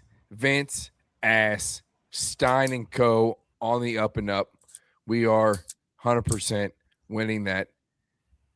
It looks like Coach just took himself. I didn't do that to Coach. The Coach took himself out. He couldn't bear to hear you say that you were going to beat Louisville, so he left. He knew he's gonna. He saw the L's down. He was gonna pick us. He was gonna pick us too. I mean, yeah, it's L's down, but There he is. Yeah. All right. No. No. There is no way that Vince Marrow is coming in to Kroger Field and winning that game. There is no possible way. Let me tell you something. Malone's steak is better than Jeff Ruby's. I don't care what anybody says. Mark Pope let me eat at Malone's, and I would much rather have Malone's than Jeff Ruby's. L's down forever, and boom, let's go. Boom, let's go. That being said, cool story. Jeff Ruby was my 1,000th. Let me say it again. Jeff Ruby was my 1,000th. That's tough to say. Follower on Twitter. That's a true story. Get the boys out of Jeff Ruby's, and I may change my mind. Yeah. all right. So let's recap after doing a little schedule exercise there. Drew has Kentucky going 5-7 next season. That's what he said. I will mind you that the Vegas line right now is 4.5 wins with juice to the over. 5 would obviously clear it, win that bet. Hammer, Ryan, I will say, though, in my mind, I think they do get to 6 wins. I'm just not – when I look at the schedule, it's just hard to, pick the 6 wins. Yeah. But I do think they get to a bowl game. Yeah, it's tough to find 6 on here. Yeah. Something's going to have to go your way, right? Ryan has Kentucky at 8-4. Right.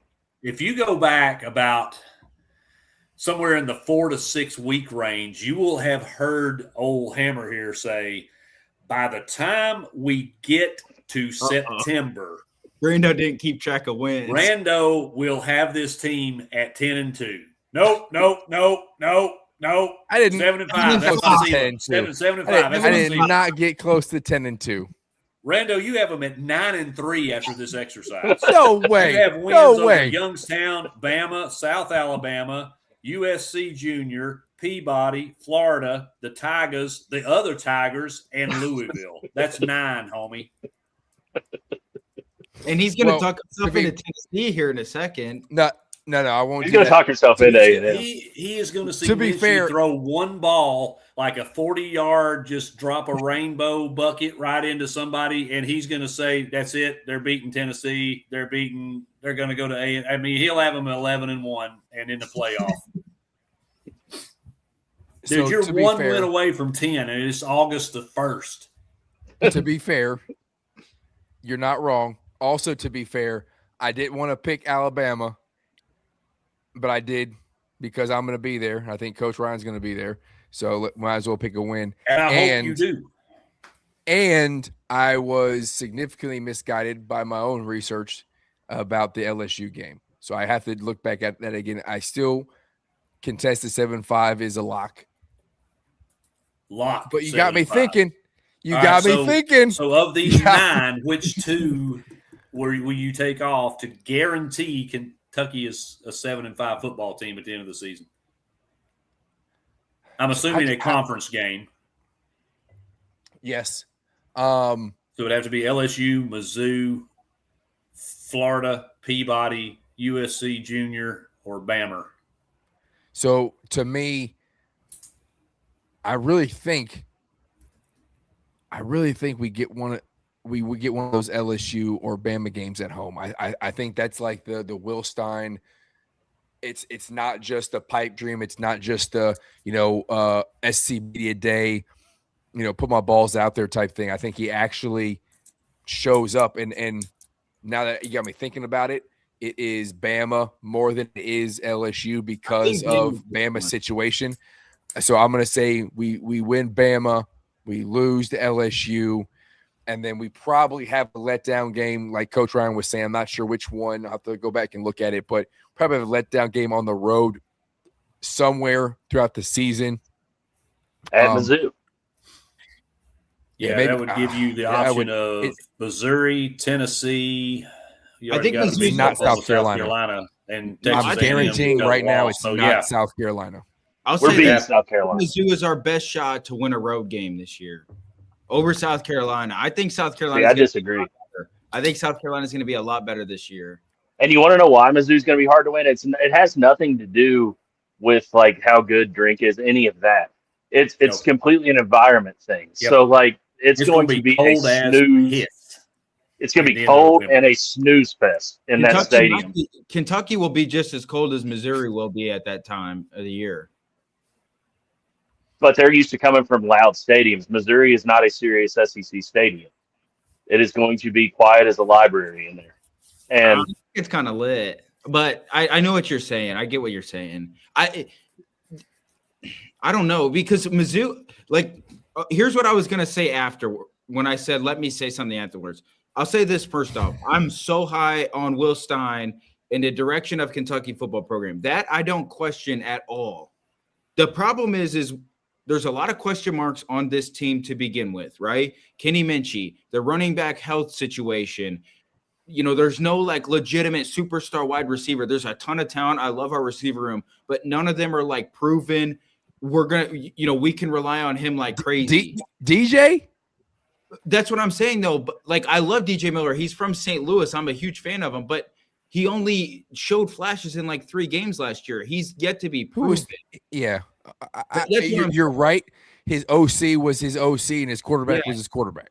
Yeah, and the offensive line, I like our offensive line a lot. We got to see how they mesh, though. It's 5 new guys up front. And we don't know either what Joe Schlone's going to look like calling plays. Now, it's Will Stein's offense. Will Stein's going to have a huge thing, but it's not like Will Stein's going to be calling every single play throughout the game. We got to see how that works. The same kind of question marks on the defense. That's my only problem. Also, the SEC is going to be really good this year, and we did not – just like everybody else in the SEC, did not get a favorable draw on the schedule.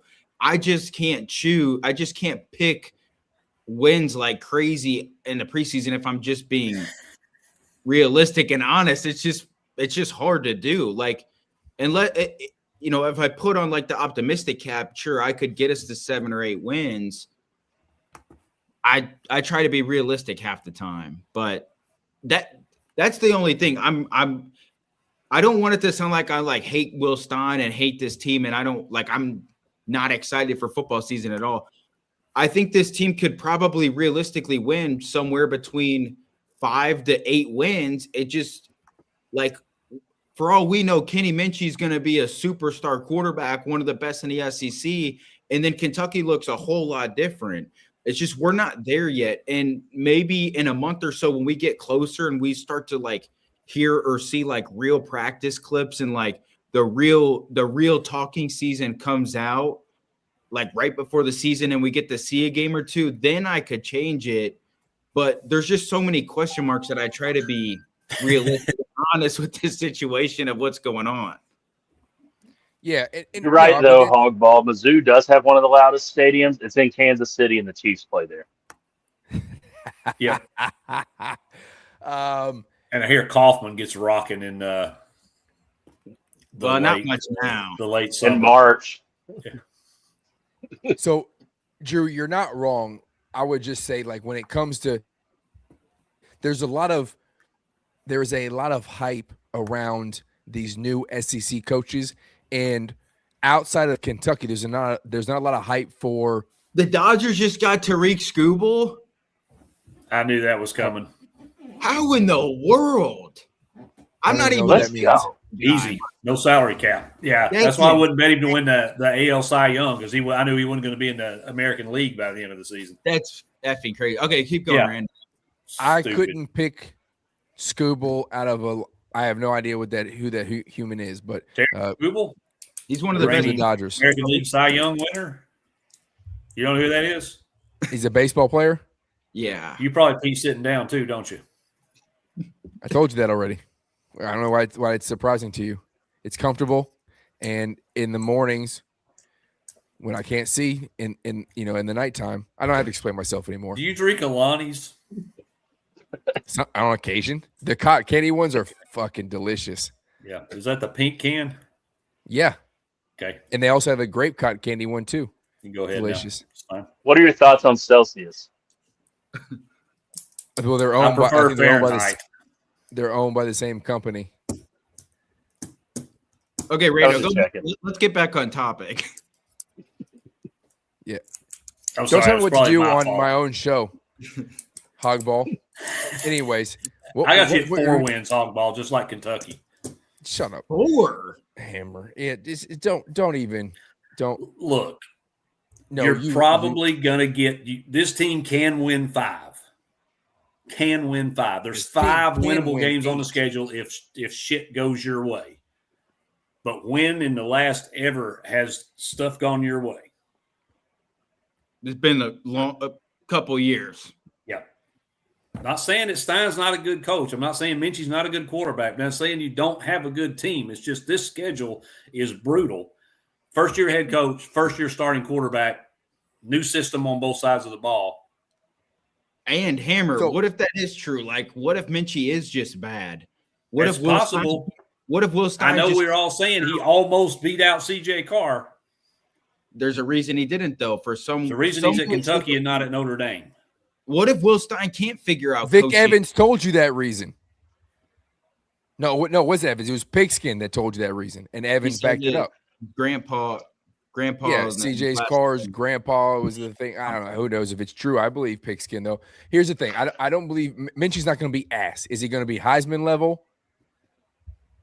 That probably not. Most likely not. But is he going to be a top 5 quarterback in the SEC? No, maybe.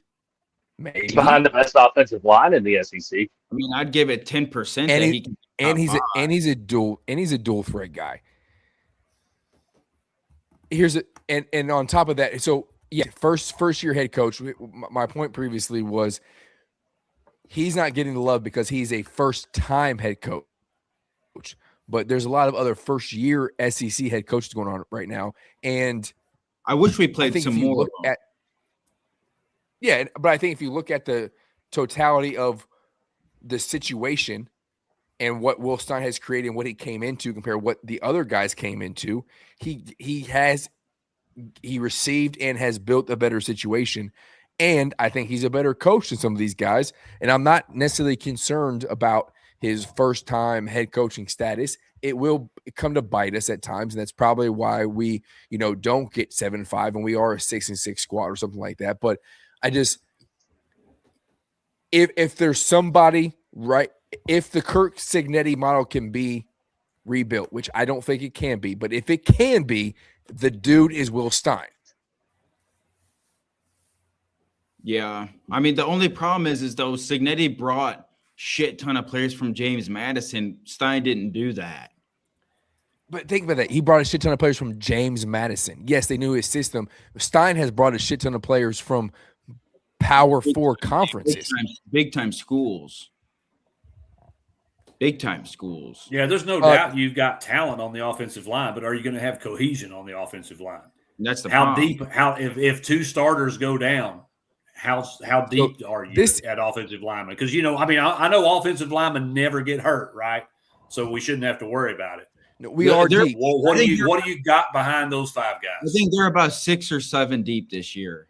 Yeah, it's better than it has been, and it's not hope and a prayer like it has been in the past. I was a big fan of Shia Pete. Like I thought he was a great person. Talk to him, super smart, great story. But he was a hope and a prayer at left tackle, and he just couldn't pick up. Now we have proven dudes. Now, do they have to mesh? Yes, but they are playing a position. They have plenty of time to mesh. But this right here, I think, is a great question because while unlikely, it is possible. Similar to my, 7-5, according to 7-5 is more unlikely than 2-10 if you ask Vegas, right? It's a split the line, getting to 2 wins. It's close, but it is a situation that could happen. I think there's a lot of folks who are disappointed with the season and Will Stein, but I don't think we are out because of all the things that he has gotten and built up to, right? We have done decent in the transfer portal, but we have done very well in recruiting high school talent. Will Stein will have to go and attack the transfer portal because that is, what is carrying college football right now, which is what Tennessee is doing. But while we will be bummed out, it's not like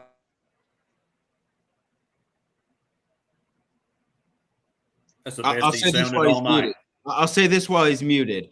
If that were the case, I don't know what's going on over here. You better hang on to that recruiting class because you cannot go 2-10 and lose the recruiting class because that's the one thing you could fall back on. If you do go 2-10, is the recruiting class, is Jake Nallrot in the future, is some of these big time recruits that you have. If you go 2-10 and then you lose some of these recruits, that's when the alarm can go off. But even if Kentucky goes 2-10, and I just don't see that happening. I think, look, it's not a superior SEC talented team, but there's too much talent on this team to go 2-10. Only way for them to go 2-10 would be like Minchie goes down, Baxter goes down, Lance Hurd goes down, and then just a disaster coaching decisions left and right. So I don't see that happening. But I think even let's just say everybody is somewhat healthy and they go through the year and they do go 2-10. I don't see the full on panic or full on disaster brewing smoke show that would be going on normal programs. Cause I think a lot of us would just be well, shit, that sucks. But you know what? First time head coach, this did not go as planned. Hold on to the recruiting class, learn from your mistakes, and then let's move forward and not do that shit again. Yeah, you'll just be like, oh, well, at least there's basketball season. You'll just be a few weeks earlier with that this season. It's all. There's no reason to panic no matter what happens. This is not Kentucky basketball, so it won't be that much panic. But Will Stein will have a 2 to 3 year, maybe even 4 year leash, regardless of what happens before anything really changes. Yeah, he's got to have time to bring his guys in and develop, hopefully retain. And then after year 3, then you can start rumbling if you're not happy with what his performance is. But, hey, man, dude, understand, I've told you this many times, and for maybe somebody new that's watching or whatever, I don't have any beef with Kentucky football. Right, because I have no reason to. Yeah, I was going to say you got no reason. So I'm not here other than just to stir Rando up, which is my job on this show. I'm just spitting facts. You will hear the exact same thing from me 3 weeks from now when we do our SEC breakdown. I'm going to tell you the same things I've said tonight. Again, it is not out of hatred or vitriol. That's all for Florida. Okay, I'm telling you what I think is going to happen based on where we are with this team and the schedule and the odds and everything else, because that's how I look. That's the glass that I look through. Mm-hmm. So it's not Kentucky hatred. It's you've just got a lot of things stacked against you for this season. And there's nothing concrete in anything in Kentucky football. There's nothing concrete that we could fall back on. Yeah. And making a bowl would be a massive achievement for this first season with Will Stein. You got a good dude. It's going to take time, and it's not going to be this year. And what's wrong with having a coach with a shit ton of potential? Nothing. We're Kentucky. I promise you, there's a lot of coaches, a lot of schools at the end of this season are going to wish they had a coach like Will Stein. Yeah, I'll go that far. And I know the SEC schools are going to wish, man, I wish we'd have fired our guy, got Stein last year. There will be some of those. See, Hogball's already, he'll trade you. Yeah, so there's guys that you can do a lot worse, man. And we don't accept that trade because I would never want Ryan Silverfield as my head coach. I agree. I think he outkicked his coverage. I think he got luck. I think he lucked. I don't blame him for taking the job, but he outkicked his coverage. But all right, y'all, that was a good one. We're cresting midnight here on the East Coast, but we will go ahead and close out. And Hammer, great game. It was a good talk about y'all's NFL, AFC East, NFC West. If you haven't seen it, go check it out on Heavy Pour Sports on YouTube. Check us out on Tuesday NFL Day, Thursday College Football Day. See y'all there. Boom. And then we will be back here on Wednesday. All UK Bowl border rivals will be on here to discuss that. We might drop in here tomorrow to celebrate the TBT championship. We'll see how that goes. Y'all can pop in. You want to celebrate with us if we win? I mean, I'll allow it. I'm not going to celebrate with you. But y'all doing a show tomorrow? What time is your show tomorrow? Tomorrow? Are you doing one tomorrow? Oh, you're talking about it. So then what are you talking about? You'll allow it. Of course you're going to allow it. I'm going to jump on here and we're going to do the thing. I thought I was going to be interrupting your show or something. Oh, I thought you were too. I'll still allow it. I don't even know what you're saying. All right, but as you were, let's go win a game tomorrow. And let's get closer and closer to football season because, good grief, we need it. After TBT, there is legit nothing going on unless some judge in some court decides to do something crazy and, teabag the NCAA again. But outside of that, Coach, I appreciate you. We'll see you next time you can make it, hopefully next Saturday. Shout out to T, baby girl born today. Or I'm sorry, when was that? That was Wednesday? Not today. Yesterday. Came home. We got that news. I tried to peer pressure him into getting in on the show just to really piss Mama off, but he's smarter than I am, so he did not make it. True story. The day we came home with Lila, I got on and did a show with Cameron Mills because I got an opportunity to do a show with Cameron Mills, and I was like, I got to do it. And that was a terrible decision on my part because I'm, but it is what it is. We'll jump back here on here tomorrow if we win and Wednesday if we don't. But shout out, appreciate everybody. Coach, appreciate you, Drew. Hammer, as always, have a good weekend. Go Cats. Go Cats. Go Big Blue. Go Vols. Play the music. Peace. On a whole nother level. Let's get it. Run it up. Check the scope. Money talk, money mo. Yeah. Main crew say they weed it. Kicking down the door. Run it up. Check the scope. Money talk, money mo. What? Main crew say they weed it. Kicking down the door. Let's go. Gotta switch the whole lane when I'm driving the machine.